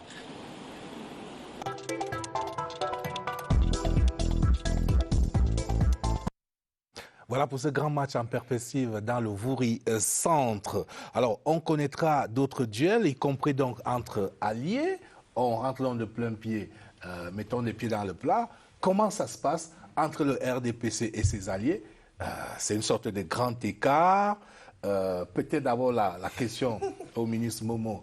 Comment expliquer à vos électeurs, il y a seulement quelques mois, lors de la présidentielle, vous avez appelé à voter pour le président Paul Biya. D'ailleurs, au quotidien, par vos postes multiples, vos prises de position, vous ne jurez que par le président Paul Biya. Comment leur expliquer aujourd'hui dans le Mfundi, dans la Menois, dans le Vouri-Est, dans le Diamare Centre, vous avez des candidats du PADEC qu'ils doivent voter pour vous, pour le PADEC et non pour le PADEC et non pour le RDPC. Oui, c'est une situation quand même qu'il faut clarifier, parce que, comme je l'ai dit à l'entame, le parti d'opposition, ce n'est pas une union. Le PADEC n'est pas un parti d'opposition au sens classique, au sens qu'ils le comprennent, c'est-à-dire un parti qui est fait pour s'opposer. Nous ne sommes pas les partis qui s'opposent à l'opposition ou qui s'opposent à tout. Nous sommes un parti, le PADEC accompagne la politique du chef de l'État. Et ici, le PADEC a réalisé que la politique du chef de l'État, Paul Biya, qui a suivi celle du président Ahidjo, et qui sont des politiques qui ont posé les bases fondationnelles de notre État. On ne peut pas construire une maison jusqu'à moitié détruite pour recommencer et reconstruire. Donc nous ne sommes pas de ceux qui pensent qu'il faut tout le temps détruire pour construire. Donc nous sommes les soutiens, je pourrais dire indéfectibles, de la politique du chef de l'État, Paul Biya. De telle sorte que notre propre politique interne du PADEC est fondue dans sa politique. Est-ce que vos électeurs le comprennent? Et donc, de ce point de vue, comment dire ça aux électeurs? Qu'à partir de là où nous sommes, à partir de la partie du pouvoir, de la parcelle du pouvoir que nous avons obtenue par notre alliance avec le chef de l'État, nous pouvons servir mieux les intérêts de notre peuple, de ceux qui nous font confiance là où nous avons investi des candidats. Dans la Menois, dans le Vouri, dans le Fundi, nous serons le porte-parole de ces populations auprès du chef de l'État. Les gens du RDPC peuvent aussi le faire. Mais nous pensons que nous avons la confiance du chef de l'État et que nous pouvons mieux aider ces populations. Nous le faisons déjà. Okay. Je crois que ces populations vont plus nous faire confiance que ceux qui... moi, je ne veux pas tirer sur un parti allié. Mais je tiens à dire quand même une chose. Je vais revenir à vous, monsieur le ministre. Je vais revenir. Je chute là. Je vais dire une chose. Ne perdez pas de vue que lors de la présidentielle 2018, le président de la République a battu campagne avec nous, le PADEC et le G20, et que les tenues de campagne du chef de l'État, le RDPC ne figurait pas dans les tenues de campagne. c'était les tenues de la force de l'expérience. C'était la tenue du chef de l'État que tous les partis alliés pouvaient porter. Nous avons porté ça et c'était différent de la tenue du RDPC. Donc, je pense qu'il faut faire une très bonne lecture pour comprendre ce que nous sommes en train de dire. Pour ça, le cas, on observe quand même de manière historique, chronologique, que tous les alliés du RDPC ont perdu des plumes du point de vue de leur représentativité locale dans les différentes circonscriptions. L'UNDP, l'UPC, ça allait en s'effilochant d'élection locale en élection locale. Est-ce parce qu'à un moment, ça déroute les électeurs qui se disent, plutôt que de donner par procuration au RDPC en passant par un parti allié, autant y aller directement, autant voter au RDPC directement. Bon, c'est une hypothèse. On se pose des questions. Donc, est-ce que les électeurs ne sont pas un tout petit peu déroutés par ce grand écart? Il y a probablement en écho cette sorte de sagesse, je crois, populaire et quotidienne, qui dit que ce qu'on peut obtenir directement de Dieu, pourquoi passer par ses anges?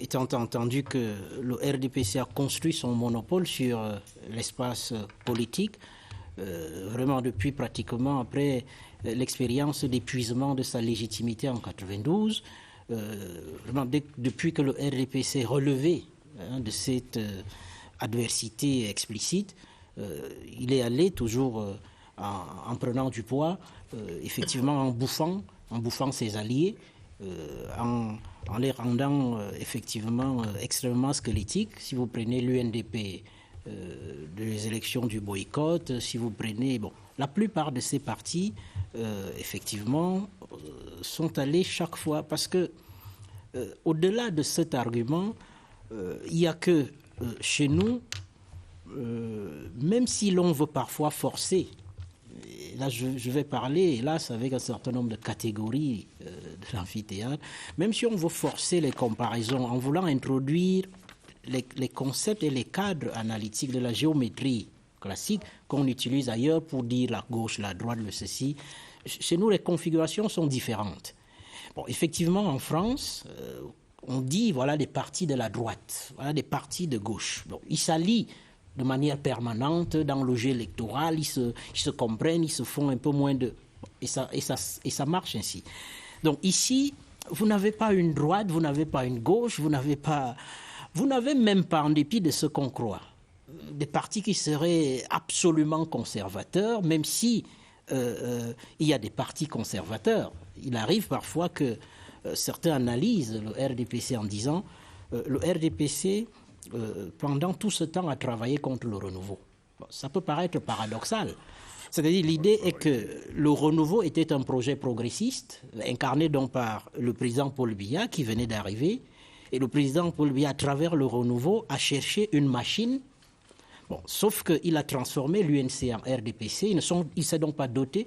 Et donc, les vieux démons du conservatisme, c'est pour ça que ce soit des modernistes, que ce soit des progressistes, que ce soit le débat des vieilles outres, etc., chaque fois, ça s'est toujours achevé par la défaite de ceux qui espéraient renouveler de façon intempestive et radicale. Vous voulez dire que les conservateurs ont toujours gagné? Non, ce sur quoi je veux insister est qu'il est difficile d'affirmer avec certitude qu'il y aurait un parti progressiste. Il y a toutes ces configurations qui sont mêlées à l'intérieur. Ça nous renvoie donc à nos atavismes, c'est-à-dire que le vote repose parfois abondamment, non pas sur, disons, des propositions absolument idéologiques, etc., mais d'abord sur cette parenté vieille, historique, entre un parti unique qui s'est transformé en RD, etc., et qui a continué à avoir le pouvoir, et qui a construit ses amitiés, son monopole sur un certain nombre de leviers, et qui a maintenu un président de la République dans un contexte où on sait qu'historiquement, le parti était parfois au-dessus de la République avec tout ce que ça a donné. Oui, s'il vous plaît, je crois que si on parle du RDPC, je suis le premier concerné. Donc, pardonnez mon impatience de pouvoir intervenir dans ce débat. Je voudrais d'abord remercier le ministre qui a rappelé ce que le Parlement, je suis encore parlementaire, mon mandat court jusqu'à la fin de celui-ci, et j'espère... Ce sont des élections locales qui n'ont pas forcément la même coloration. D'abord, vous avez des atavismes locaux, vous avez des préoccupations locales, vous avez des combats. Et j'en veux pour preuve qu'au niveau même du RDPC, le plus dur est parfois au niveau des investitures, beaucoup plus qu'au niveau de l'élection. Donc, je crois que ne confondons pas d'élection. Il est tout à fait normal que par la suite, il y ait une alliance de gouvernement qui permette aux partis qui ne veulent pas, qui ne partagent peut-être pas tous les points de vue que défend le RDPC ou qui ont d'autres points de vue à faire valoir. Et c'est bien ainsi dans un pays démocratique que ces partis-là s'allient pour que nous puissions, pour qu'ils puissent apporter leur soutien au chef de l'État. Moi, je n'y vois aucun grand écart particulier. J'y vois une vie démocratique diverse, variée et dynamique. Et c'est bien ainsi. Nous sommes très, très loin du parti unique. Et c'est bien ici. Et je pense que le grand écart dont vous parlez, il peut paraître, à mon sens, purement théorique. Parce que les partis d'opposition n'ont pas disparu pour autant. Et ils ont tous la volonté de conquérir le pouvoir, au moins une parcelle. Si j'écoute, j'ai entendu le ministre tout à l'heure, je crois que c'est de bon aloi. C'est ça le jeu démocratique, c'est ça le jeu politique. Le SIF, il y a souvent eu des négociations avec le RDPC qui n'ont jamais abouti jusqu'à la signature d'une plateforme de gouvernement. Et le SIF a donc fait le choix de rester dans l'opposition.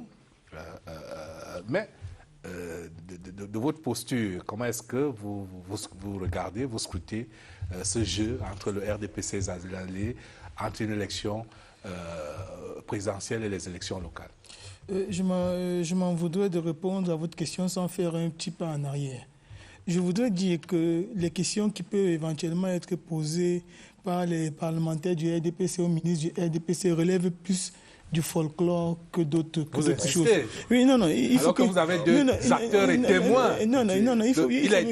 L'honorable a été ministre, il est député. Il faut respecter les hommes qui incarnent les institutions à un moment donné. Vous ne pouvez pas dire que les parlementaires des PCF font du folklore à l'Assemblée nationale.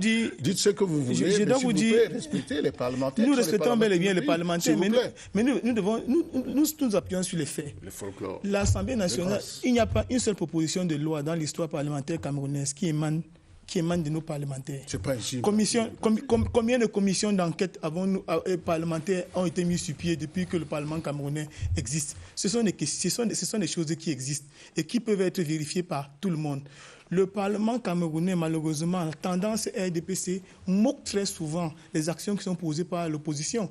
Nous avons encore en mémoire les actions que le SDF a posées au Parlement pour que les questions liées à la crise anglophone soient débattues. Et il me souvient que tous les parlementaires du RDPC à un moment donné sont sortis de la salle. Alors qu'il s'agissait d'une question fondamentale qui intéressait la vie de la nation. Mais maintenant, s'agissant de la question que vous m'avez posée, vous comprenez bien qu'il est difficile de s'asseoir sur deux chaises. Tout à l'heure, j'ai bien et bien indiqué qu'il était impossible, par exemple, pour certaines parties, pour certaines formations politiques, de se considérer comme étant une formation de l'opposition. Vous voyez bien qu'il y a quand même une espèce de jeu quasi incestueux entre une formation politique qui se dit être de l'opposition ou qui se dit en même temps soutenir le pouvoir en place. Nous, qui nous disons de l'opposition, qui véritablement soutenons l'intérêt supérieur des populations camerounaises. Nous voyons ça d'un très mauvais œil. Nous nous demandons bien comment est-ce qu'on va réussir à expliquer à ces électeurs, pour une élection, votez pour le président Biya, pour une autre, ne votez pas pour lui. C'est une chose qui est, on ne peut plus difficile. Je ne sais pas si je vais dire un jeu de chauve-souris, peut-être que le mot n'est pas suffisamment explicite, mais j'avoue que cela relève d'une très grande ambiguïté pour nous. Nous avons beaucoup de difficultés à pouvoir nous l'expliquer. Mais en tout cas, vous l'assumez pleinement. J'assume pleinement parce que, voyez-vous, je sors de cette opposition dite radicale qui a pour, disons, cahier de charge le bavardage. Pendant 30 ans, j'ai bavardé. J'ai même chanté. D'accord? Donc, il faut être clair. Ce n'est pas qu'une image. Hein? Oui, j'ai même chanté. Ce n'est pas qu'une métaphore. Voilà. Vous avez effectivement chanté. J'ai chanté. Vous avez effectivement chanté. À un moment donné, il faut se poser la question, lorsqu'on atteint l'âge adulte, de se demander qu'est-ce que ça a rapporté à ce peuple dont je prétends être le porte-parole. Qu'est-ce que j'ai fait qui impacte sur la vie de ces populations? Parce que moi, monsieur Aimé Robert Biyina, ce que j'ai fait en un an au pouvoir dépasse largement ce que j'ai fait en 30 ans dans l'opposition.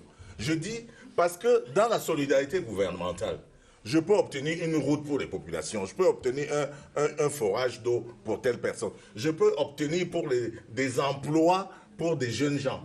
J'en ai à mon actif, monsieur. Je veux dire, au-delà de mon propre travail, qui consiste à donner la justice et à lutter contre les injustices. L'impact que j'ai. Donc on fait quoi? Donc on fait quoi? On entre tous au RDPC ou on devient tous des alliés du RDPC? Non, il y a une chose, et c'est pour ça que je voudrais dire qu'il faut faire une différence entre ce genre de l'opposition. Nous avons au cœur même du RDPC plusieurs courants d'idées. Nous, au PADEC, nous n'avons pas signé une plateforme de collaboration avec le RDPC. Il n'y a rien, il n'y a pas de document que nous avons signé formellement.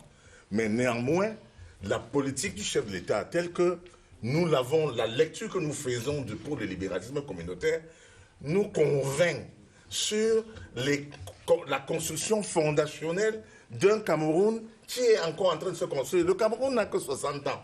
Et il n'a eu 60 ans que hier, le 1er janvier.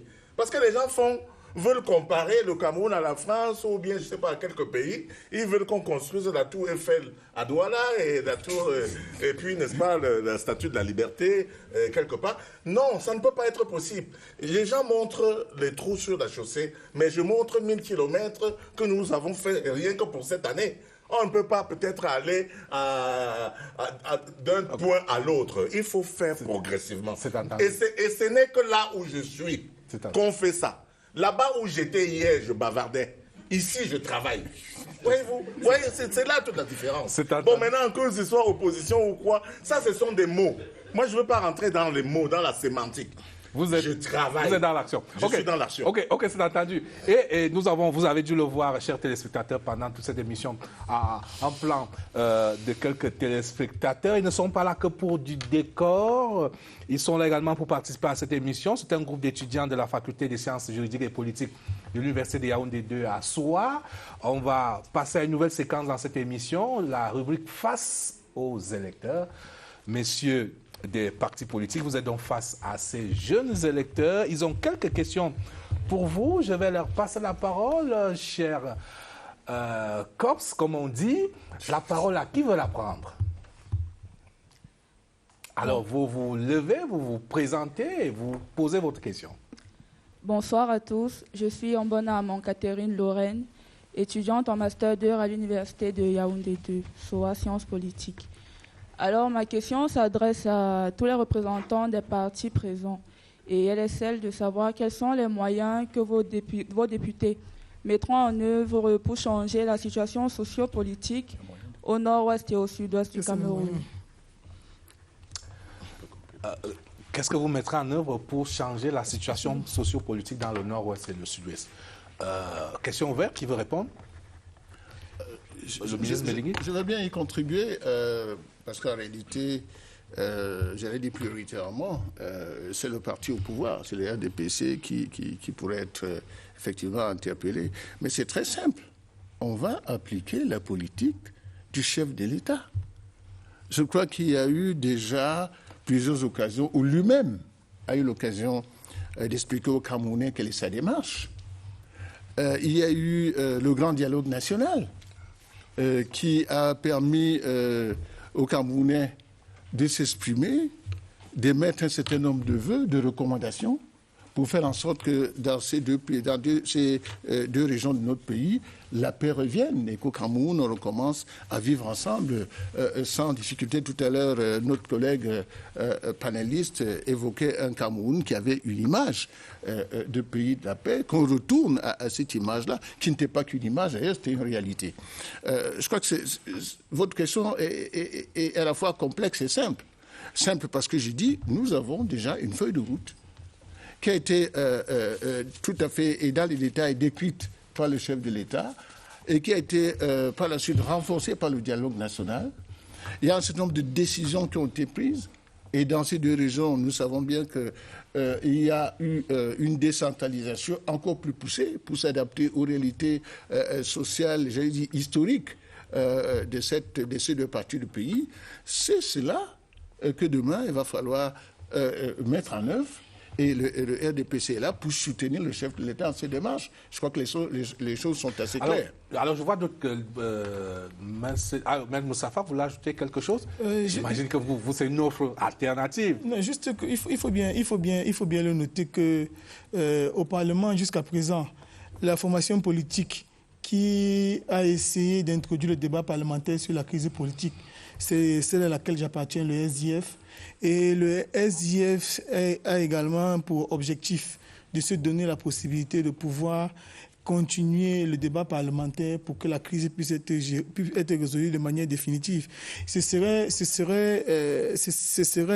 se tromper que de prétendre que le SDF se porte bien dans la région anglophone. Non, vous savez qu'à la dernière législature, nous avions 18 députés, dont 14 qui émanaient des régions anglophones. Donc nous avons le plus grand intérêt à ce que la crise soit résolue. Donc nous souhaitons être des acteurs de premier plan dans la résolution de la crise, puisque nous avons des parlementaires qui peuvent porter au plus haut la voix des populations de ces régions-là. Donc nous sommes particulièrement intéressés par cette crise-là. Nous avons commencé et nous allons poursuivre le débat parlementaire sur la question. Alors il y a d'autres questions, je vois d'autres doigts se lever. On va prendre une autre question. Bonsoir à tous. Bonsoir à tous les téléspectateurs. Patrick Minjanvodo, master en sciences politiques et master en stratégie défense, chercheur au bureau d'études stratégiques. Excellent, cher panéliste, que répondez-vous à ceux qui pensent que le code électoral connaît des incongruités, des insuffisances qui hypothèquent considérablement la participation des différents acteurs avec la complicité d'un appareil dirigeant qui participe au verrouillage du jeu politique au Cameroun? Merci. Maître Momo, puisque vous êtes par ailleurs ministre délégué à la justice. Mais surtout politiste aussi, parce que comme c'est un gars de sciences politiques, il vaut mieux que ce soit moi qui lui donne la réplique. Et c'est un jeune étudiant de sciences politiques, et donc il est encore tout à fait dans la théorie. Ce n'est pas une insulte. On pourrait dire que c'est normal. Hein? C'est normal. Il est dans la théorie, c'est normal. Tout à fait. Moi-même, je suis dans la théorie. Ce sont mes co-religionnaires, si vous voulez, de la science politique.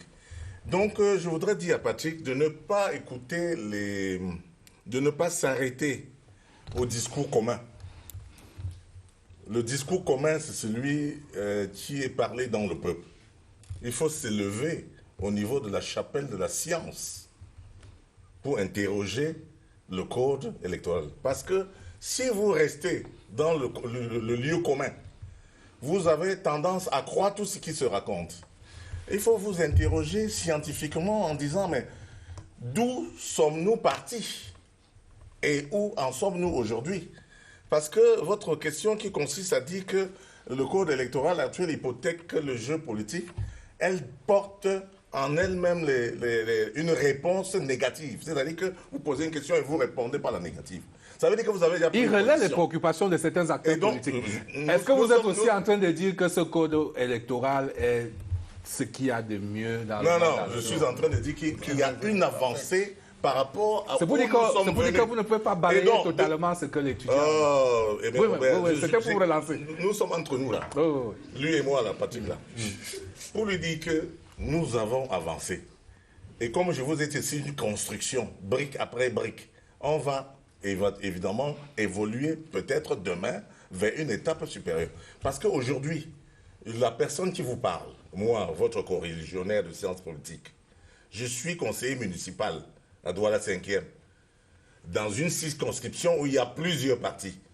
Mais nous avons pu réussir avec ce code-là. Et c'est ce que j'explique dans mon livre de la démocratie récréative, que dans le chapitre des mathématiques électorales, qu'il faut absolument, si vous voulez bénéficier, n'est-ce pas, avoir les bénéfices politiques, il faut investir dans les personnes qui vont vous élire. Ce code permet absolument de gagner, puisque j'ai gagné hier avec. Et donc, pour gagner, il faut que vous investissiez sur les personnes, pas sur l'argent, sur les personnes qui sont capables de vous élire dans la circonscription que vous avez choisie. Alors, en ce qui me concerne, c'est Douala 5e. Oui, donc, à partir de ce moment, je peux gagner. Mais il y aura des améliorations. Parce que ce qui freine ce code ici, ce n'est pas Elecam. C'est les personnes qui sont vous? Parce que l'ECAM va recruter 2000, 3000, 10 000 personnes parmi vous là, qui seront des présidents de bureaux de vote. 26 000 personnes. 26 000 personnes parmi vous. Ce n'est pas parmi vous là. Il y a 26 229 bureaux de vote. Personnes qu'on va nommer présidents des bureaux de vote. C'est eux qu'il faut contrôler. Parce que comme ils n'ont pas prêté serment, comme ils ne font pas partie de l'appareil, comme ils ne comprennent pas les enjeux, quelquefois, ils peuvent dérouter le vote. C'est-à-dire qu'ils peuvent, si vous n'avez pas un représentant dans la salle, ils peuvent parfaitement donner votre vote. Et comme ça arrive très souvent, je suis d'accord avec vous qu'il faut faire des améliorations. Sur les 26 000 bureaux de vote, ça arrive très souvent. L'opposition je suis une victime de cela. N'est pas représentée. En 2013, je suis une victime. En 2013, à la mairie de Pony chez moi. Mais tout de même, quand même, sur cette question du code électoral, on ne va pas passer là-dessus comme ça, Monsieur le Ministre, sur cette question du code électoral. Bon, alors, on entend souvent certains responsables du RDPC, peut-être pas vous, se prévaloir donc de la force du RDPC, parce que le RDPC est fort, le RDPC est le meilleur, le RDPC n'a rien à craindre. Absolument. Alors si on est si fort, si on n'a rien à craindre, pourquoi ne pas écouter ceux qui parlent d'aller plus loin dans le perfectionnement de ce code électoral? D'abord, il n'y a aucun code électoral qui soit parfait. Je ne suis pas un spécialiste, ni un, vous avez dit policiste, je crois. Non, ce n'est pas ma spécialité d'origine, mais j'écoute les spécialistes. Et le premier qui se trouve en face de moi, je trouve quelqu'un qui a de l'expérience là-dessus. Et la simple observation de la scène politique à travers le monde montre bien qu'il y a beaucoup de pays dans le monde qui ont un certain nombre de difficultés avec leur code. Je ne veux pas citer un grand pays où il y a eu quand même un certain nombre de problèmes où, par exemple, celui qui est élu n'est pas simplement celui qui a eu le maximum de voix. Suivez mon regard. Le code électoral est une œuvre humaine. Elle est perfectible. Et je pense que le ministre vient de le rappeler tout à l'heure. Il faut regarder d'où nous sortons. Et ce code a permis quand même, à un moment donné de notre histoire, il n'était pas encore aussi perfectionné qu'à ce moment, d'avoir quand même à l'Assemblée nationale, pratiquement une majorité qui sortait de l'opposition, si elle savait s'organiser. Tout à fait. Si elle savait s'organiser. Et si le SDF n'avait pas boycotté. Voilà. C'est pour dire que non, on ne veut pas accuser le thermomètre quand on a la fièvre. Ce n'est pas de ça qu'il s'agit.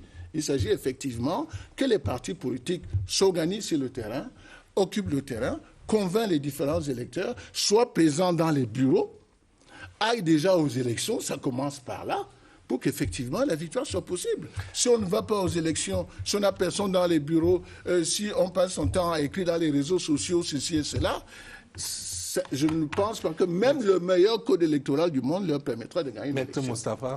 Il faut dire que dans un système normal, on n'a pas besoin d'avoir forcément les représentants des partis politiques dans les bureaux de vote pour avoir une élection libre et transparente. Dans tous les pays du monde, les représentants je dis que il faut que je précise, il y a des représentants des partis politiques dans les bureaux. Pour qu'on ait une élection transparente, on n'est pas obligé même d'avoir d'avoir un organe indépendant. Il y a certains pays où c'est l'administration territoriale qui organise les élections et ça se passe plutôt bien. L'opposition a fait une querelle de propositions. Une des plus importantes, c'est la biométrie. C'est la biométrie dans tout le processus. La biométrie à elle seule permettrait de résoudre une querelle de problèmes. Il y a un début de biométrie quand même. Oui, j'ai bien dit dans tout le processus. Il faut qu'il y ait la biométrie dans tout le processus. Cela permettrait quand même déjà d'avoir une certaine avancée. Mais pourquoi l'opposition ne fait jamais son autocritique? Cette affaire de surveillance de votre vote, pourquoi l'opposition ne s'organise jamais en créant des plateformes de surveillance? On voit bien qu'on a vu pour la présidentielle, l'opposition était absente dans au moins 15 000 bureaux de vote. C'est vrai qu'un candidat s'est prévalu d'avoir des PV, alors qu'il était absent dans au moins 15 000 bureaux de vote. Vous voyez, malheureusement, le problème ne se pose pas seulement au niveau de la présence. Vous avez un code électoral qui vous dit, par exemple, que si nous sommes 10 dans un bureau 10 partis politiques dans un bureau de vote, et nous avons, par exemple, nous sommes 8 qui avons le même chiffre, il suffit que l'ECAM ait les chiffres différents pour qu'on fasse confiance à l'ECAM. Et nous avons également des problèmes parfois avec la sincérité de l'organe en charge de l'organisation des élections. Il faut qu'on le dise. Et moi qui ai parfois l'occasion de porter les causes électorales devant les juridictions, on est très souvent surpris de constater que le discours, par exemple, que viendra vous tenir l'administration territoriale et les CAM et le RDPC est exactement le même discours. Parfois, vous vous demandez s'ils n'ont pas eu une séance de coaching avant de prendre la parole. Donc, il faut, pour qu'on puisse parler d'un processus sincère, il faudrait également qu'il y ait la volonté, même chez tous les acteurs, d'avoir un processus électoral sincère. Mais il faut dire qu'au RDPC, la fraude est un élément du processus. Je suis conseiller municipal. Je suis conseiller municipal sortant. Et je peux vous dire, ça relève des propos de campagne pour leur donner le meilleur statut possible. On reparle des étudiants. Parce que la fraude est un élément. Pour considérer ça au mieux, disons que ce sont des propos purement électoraux, ce sont les propos de campagne, ne retenons pas ça. Parce que, en fait, c'est une injure qui est portée à notre parti. Et je peux dire que je m'insurge contre cette manière de voir. On ne peut pas dire qu'un parti comme le RDPC, qui a autant de candidats, un parti qui est représenté largement sur le plan national, un parti qui a ses preuves. Nous avons annulé plusieurs élections du chef de la fraude. Nous avons annulé les élections du chef de la fraude. C'est ce parti-là qui soutient un gouvernement lui-même qui a mis en place un code sur lequel on s'aperçoit que les décisions ne lui sont pas toujours favorables. Enfin, soyons sérieux. Si c'était ça, toutes nos listes seraient Je précise que nous avons annulé plusieurs élections. Mais grâce à du fait de la fraude, les recours que nous avons engagés, pas les CAM. Non, mais c'est le code qui met en place ces dispositifs. Mais il y a des dispositifs qui vous permettent. Il y a des situations dans lesquelles ils sont dos au mur. Avec notre majorité, on pourrait changer le code. Alors, il y a un étudiant qui s'impatiente. Parole aux étudiants. Nous sommes dans la rubrique face aux électeurs. Vous présentez votre question. Bonsoir à tous. Bonsoir aux panélistes. Bonsoir aux chers et fidèles téléspectateurs. Je suis Gonovilongo Serge Wilfried. Alors, ma question s'adresse à l'ensemble du panel. Le chef de l'État, dans une adresse de la nation, disait, je cite, « Vous êtes le fer de lance de la nation. » Fin de citation. Comment pensez-vous soutenir cette jeunesse qui désœuvrait sombre davantage dans le chômage? Merci. Alors, peut-être qu'on va permettre aux sociologues de s'exprimer parce que... ça touche une question, effectivement, de sociologie. Oui. Et sensible, et question économique aussi. Oui, et comme on ne veut pas de promesses électorales ce soir sur cette question, on va passer la parole aux sociologues. Voilà. Évidemment, je ne suis pas un politicien pour dire comment est-ce qu'un parti, etc. Mais ça soulève une question, effectivement, j'allais presque dire majeure et délicate. Bon, je parle ici maintenant avec une certaine gravité. Nous sommes au cours de ce débat.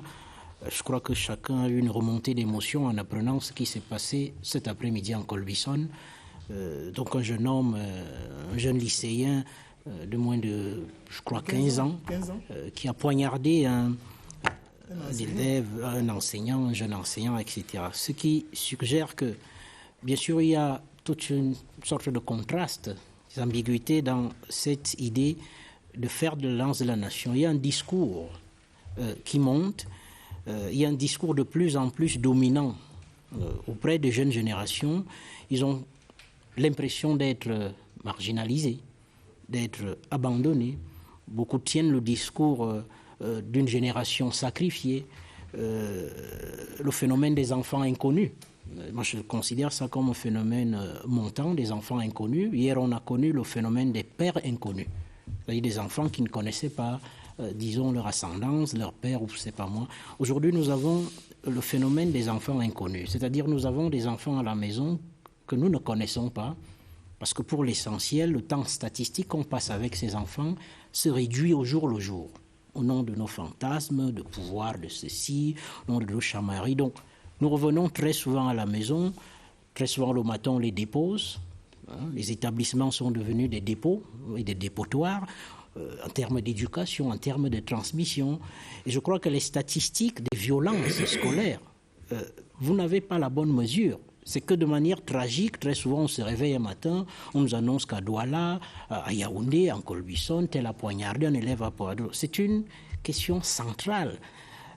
Et ça pose le problème de l'éducation et de notre responsabilité, c'est-à-dire la responsabilité des pouvoirs publics, donc des politiciens, des hommes de pouvoir, et donc de ces aînés, à prendre la bonne mesure de cette sorte d'aller presque dire de crise de la transmission. Et cette crise de la transmission va beaucoup plus loin. On ne va pas tout réduire à des questions de politiciens. Cette crise de la transmission va loin, c'est-à-dire que nous ne contrôlons plus nos enfants, nous ne transmettons plus les valeurs durables. Et si nous ne transmettons plus les valeurs durables, ils sont donc abandonnés à eux-mêmes, soumis à plusieurs influences. Et c'est là où je souhaite achever en disant que, de mon point de vue, il y a eu donc une inversion. Hier, les modèles que nous avions, c'était nos parents. Et nos parents disaient, lorsqu'on théorisait sur la délinquance, c'était la délinquance juvénile. C'était comme si la délinquance était associée au terme de jeune. Mais aujourd'hui, on perçoit à travers les manières de faire, les manières parfois même de gérer, soit les biens publics, à travers les manières de se comporter sur plein de plans, comme si émergeait une forme de délinquance sénile. Et cette sorte de délinquance sénile, entre guillemets, qui tend à émerger, désarçonne. Et il faut donc prendre la bonne mesure de ce genre de situation et répondre avec assurance pour que la question du péril jeune, parce qu'on a théorisé le péril jeune, il faut donc éviter que des jeunes gens ne se transforment en des ennemis de... Alors, très rapidement, on me fait signe qu'il ne nous reste plus que 5 minutes. Oui, très rapidement pour dire que c'est un discours vraiment laudateur pour les jeunes, c'est très bien. Mais je pense qu'il faut mettre aussi les jeunes face à leurs responsabilités. Vous n'êtes pas les seuls, les premiers fers de lance de la nation. Nous sommes les anciens fers de lance de la nation. D'accord? Vous n'êtes pas les premiers, comment vous avez dit ça, génération sacrifiée. C'est nous, la première génération sacrifiée. Mais nous sommes là, au pouvoir. Donc, parce que nous, on disait ça à l'université. C'était nous qui disions ça. Vous, c'est pas vous qui avez inventé, c'est nous. Donc, franchement, arrêtez de croire que tout vous sera donné. Vous devez vous battre. Parce qu'en réalité, moi qui vous parle, je n'ai jamais chômé. Mais il y a beaucoup de gens qui ont chômé, beaucoup de gens de ma génération. Donc, cherchez, ne demandez pas l'emploi. Cherchez comment créer. Comment, parce que je suis d'accord avec les sociologues que nous devons, notre méthode d'éducation doit être améliorée. Et je pense que c'est un système qui est en train d'être amélioré. Mais en même temps, il faut penser que la plupart de vos parents qui vous ont envoyé à l'école, surtout les nôtres, ils ne savaient pas écrire leur nom. C'était des paysans. Mais ils avaient leur plantation, ils avaient leur champ. Ils vendaient et ils nous payaient les scolarités. Donc, aujourd'hui, tout le monde s'agglutine en ville. On va à l'école et on s'assoit, on attend que l'État donne le travail. L'État ne donne pas le travail. C'est le secteur privé. L'État doit créer les conditions. Et créer les conditions. Et c'est ce que l'État fait en ce moment. Créer les conditions de travail. Oui. Alors, parce que quand vous venez me voir pour me demander de vous trouver un travail et que vous me dites que j'ai une licence en allemand, entre nous, vous voulez que quand moi je demande à Bokom de vous mettre où? Si je dis à Bokom, mon frère, puisque c'est lui qui est, il est le privé, je demande le travail pour vous. Mais il faut que je vois quelle est votre formation.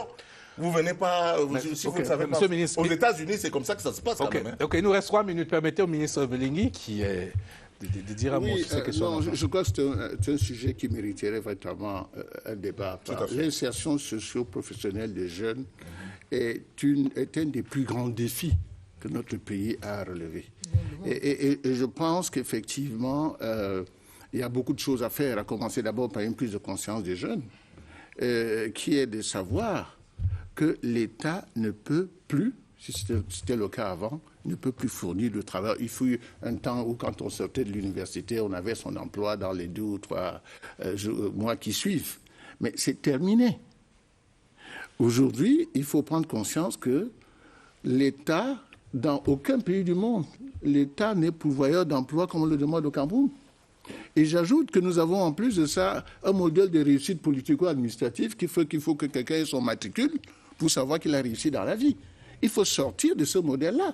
Et je suis d'accord avec monsieur le ministre pour dire qu'effectivement, il faut être en situation de pouvoir s'adapter, créer son emploi, s'ouvrir aux opportunités qui existent. Alors, les jeunes que moi j'écoute tous les jours, monsieur le ministre, me disent qu'ils ne demandent que cela, être en situation de pouvoir créer... Je vais vous dire, vous prêchez un converti, parce qu'en ce moment, personnellement, je ne voulais pas en parler, mais je mets une action pour qu'effectivement, nous créions des conditions, parce que là aussi, ce sera probablement une des grandes réussites de la décentralisation. Parce que la décentralisation va donner la possibilité aux collectivités publiques décentralisées de s'occuper sur le terrain de ces situations-là.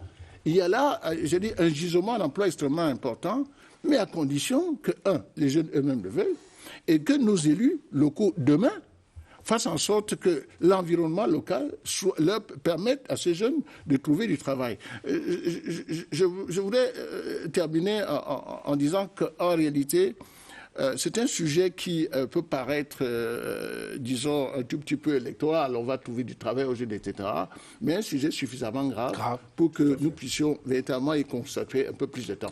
Oui, je vous le promets. Alors, je vois deux doigts se lever, mais l'émission est presque terminée. On va vraiment prendre une toute dernière question, très rapidement. Bonsoir à tous. Bonsoir, chers téléspectateurs.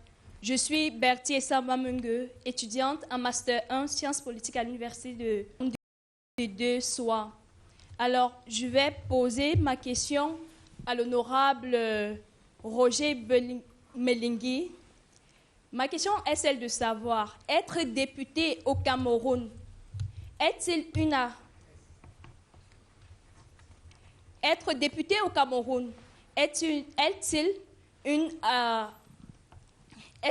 une ascension ou une responsabilité sociale? Merci.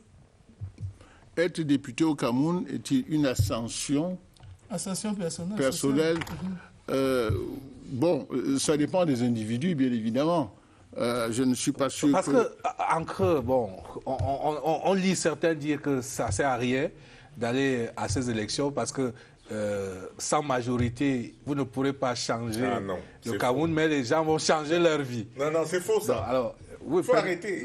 Permettez au ministre de répondre. Oui, bon, monsieur le ministre. Être député, ça a simplement changé vos vies ou ça permet de changer la vie des gens? Je ne parlais pas de ma vie personnelle. Je crois que ça n'intéresse pas grand monde. Mais d'abord, c'est une responsabilité. Et je crois que c'est d'abord une responsabilité. La situation des individus à la limite n'a pas vraiment d'importance. Un député dans notre pays a la possibilité effectivement de contribuer à changer la vie des autres, pas d'abord la sienne. Et c'est ça le plus important, et notamment la vie des jeunes.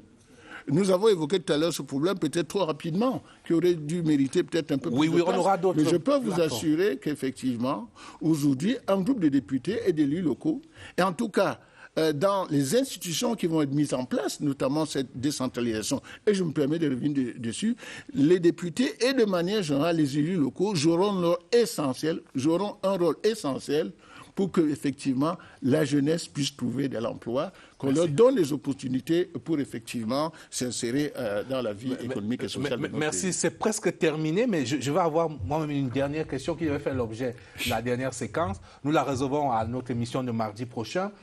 Sur ces partis qui appellent au boycott. On voit bien que ce n'est pas suivi parce qu'il y a au moins 38 partis politiques en liste pour ces législatifs. Mais les électeurs, dans ce cas, monsieur le sociologue, que pourraient faire les militants de ces partis? Disons les choses directement. Le MRC qui appelle au boycott. Maurice Kamto était deuxième à l'élection présidentielle avec 14%. Il a eu 503 000 voix. Que peut être le comportement de ces 503 000 électeurs, si tant est qu'ils lui appartiennent vraiment? Est-ce qu'ils vont suivre le boycott? Est-ce qu'ils vont basculer vers le RDPC, ou vers le SDF, ou vers le PADEC? Est-ce que d'ailleurs, il faut chercher à séduire ces électeurs à aller les chercher? C'est la dernière question. Oui, bon, je n'ai pas d'outils pour le moment pour savoir ce que ces électeurs pourraient faire, mais en règle générale... Mais ils peuvent faire basculer des élections. Tout à fait. Puisque ce qu'on a observé, au moins on a un certain nombre d'indicateurs à partir desquels on peut émettre certaines hypothèses. J'évoquais tout à l'heure, disons, une référence à une expérience érotique.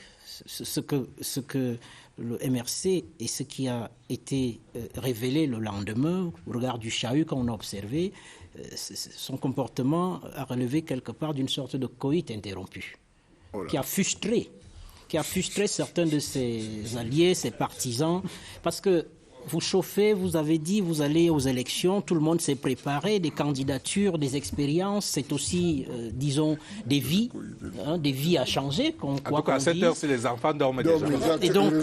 Et donc finalement, ces électeurs chercheront, disons, des alternatives de satisfaction auprès d'un certain nombre d'élites. Ils vont chercher, certains probablement vont rester dans la ligne du boycott. Certains appellent même au boycott actif, c'est-à-dire se mobiliser pour empêcher que les autres s'expriment. Mais, je le dis encore, je n'ai pas la possibilité de me prononcer sur l'ampleur et l'impact que cet appel aura. Mais un mot rapidement sur ces électeurs. Moi, je dois dire qu'il s'agit d'une élection locale. Les élections locales ont cette particularité de donner la possibilité aux électeurs de choisir les personnes qu'elles connaissent. Donc, je doute fort que des personnes avec qui j'ai une certaine proximité ou qui me connaissent au quotidien, qui connaissent les combats que je mène, ne voteront pas pour moi uniquement parce qu'il y aurait eu un mot d'ordre de boycott. C'est sûr qu'il y a une frange de la population qui est favorable à ce mot-là. Vous allez avoir des stratégies pour séduire cet électorat dormant? Naturellement. Et je crois que j'ai des amis qui sont au courant, qui appartenaient à cette formation politique-là, mais qui m'ont déjà garanti qu'ils iront aux urnes parce que c'est moi. Et il faut savoir que ce sera comme ça. Je suis également sur une liste municipale, nous sommes 61 personnes. Vous comprenez qu'il y a un enchevêtrement. Nous vivons au sein des populations qui vont nous élire. Il y aura certes une frange de la population qui va certainement partager le message du boycott, mais ça ne peut pas être un message qui sera suivi par les 503 000 personnes que vous avez indiquées tout à l'heure. Parce qu'il faut également dire que nous sommes membres nous appartenons à des familles qui sont supposées également nous soutenir. Même si cette personne... c'est très entremêlé. C'est très entremêlé. En fait, c'est qu'il y a parmi ceux qui appellent au boycott, ils n'appellent au boycott que ce boycott s'adresse uniquement à leurs militants et non aux militants des autres formations. Mais c'est de ces militants-là que je parle. Et donc, 503 000 militants. Et donc, je parle donc de circonscriptions. À Tcham, par exemple, où le MRC a gagné. Le MRC a gagné par 19 000 voix contre 6 000 pour le RDPC. Donc, moi qui suis candidat, le PADEC est candidat à Tcham, moi, je séduis effectivement ces 19 000 voix pour qu'ils votent pour le PADEC en leur disant qu'il ne sert à rien de boycotter parce que c'est des élections locales et moi, je suis là pour travailler pour vous. Si vous ne me votez pas, comment est-ce que je peux demander des choses que je vais vous apporter? On va suivre avec le Donc, en votant, n'est-ce pas, notre parti, vous nous donnez les outils, nous donnez la légitimité pour aller demander au président Paul Biya, pour aller demander aux collègues membres du gouvernement, telle route, tel dispensaire, telle chose, au profit de vos populations, de Fongundeng, de Fondonera, de Fongotongon, de Kone, de Penka-Michel, de Bambendou. Donc, ça, c'est notre...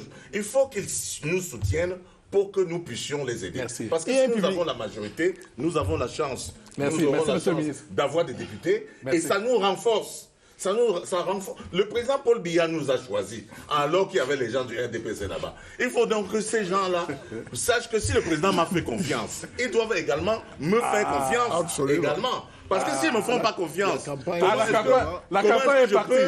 La campagne est partie. Et là, et Tcham va être très intéressant à suivre entre les alliés. À Tcham, on n'a pas intérêt à boycotter. L'intérêt, c'est de nous soutenir. Oui, mais juste en un mot pour dire que le député Jean-Michel Nietzsche du SDF a fait une publication aujourd'hui dans laquelle il indiquait qu'il y a certains responsables du RDPC qui jouent la carte du boycott parce qu'ils savent que le boycott, c'est dans les rangs de l'opposition.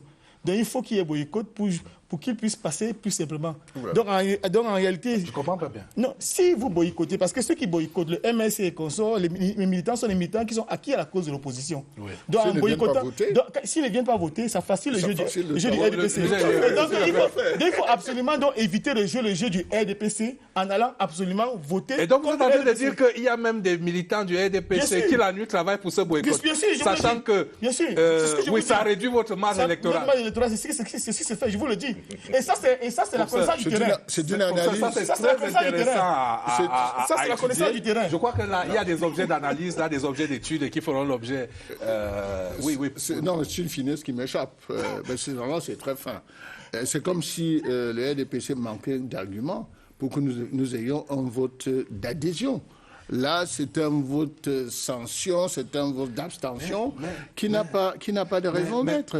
Nous allons partir aux élections et convaincre les uns et les autres. Mais monsieur le ministre, dans ces élections locales, les circonscriptions ne se ressemblent pas. Je vous le sais. Autant vous êtes en sécurité dans la Moufouafamba, autant dans le Vouri-Centre, Vouri-Est. Les analyses peuvent être plus fines. Voilà, c'est pas la même configuration. Donc je crois qu'il faut quand même tendre une oreille à ce qu'il dit. C'est la nuit de l'homme couteau, bien sûr. Et pour ça, on aura l'occasion de revenir peut-être davantage après les élections pour vraiment disséquer, analyser les comportements électoraux et pour dégager les enseignements sur les différents déterminants de ce vote. Messieurs, il ne me reste plus qu'à vous remercier. Merci d'être venus inaugurer cette première de Droit aux urnes, émission spéciale initiée par le directeur général de la CRTV, Charles Ndongo, pour accompagner ce processus électoral qui va aller jusqu'à cette double élection du 9 février prochain. Merci à Ahmed Moustapha Ngouana d'être venu de Douala cet après-midi, juste pour cette émission. Je vous souhaite bon retour à Douala demain matin. Je voulais remercier le ministre Roger Melingui, remercier le ministre Jean de Dieu Momo. Et je voulais également remercier le professeur Armand Leka. Je voulais remercier les étudiants de la faculté des sciences juridiques et politiques de l'Université de Yaoundé 2 à Soua qui ont, vous l'avez vu, relevé la qualité de cette émission par leurs questions pertinentes. J'espère qu'ils seront encore là mardi prochain. Je voulais remercier toutes nos équipes techniques et rédactionnelles, évidemment SIAC TV, la division des nouveaux médias qui nous aura accompagnés au niveau des réseaux sociaux, et puis la direction de l'antenne, la direction des rédactions TV, bref, toute la grande équipe de la SIAC TV, et restez fidèles à nos programmes sur nos chaînes SIAC TV Web, SIAC TV News et SIAC TV.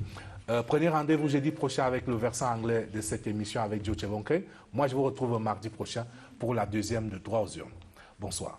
Bonsoir.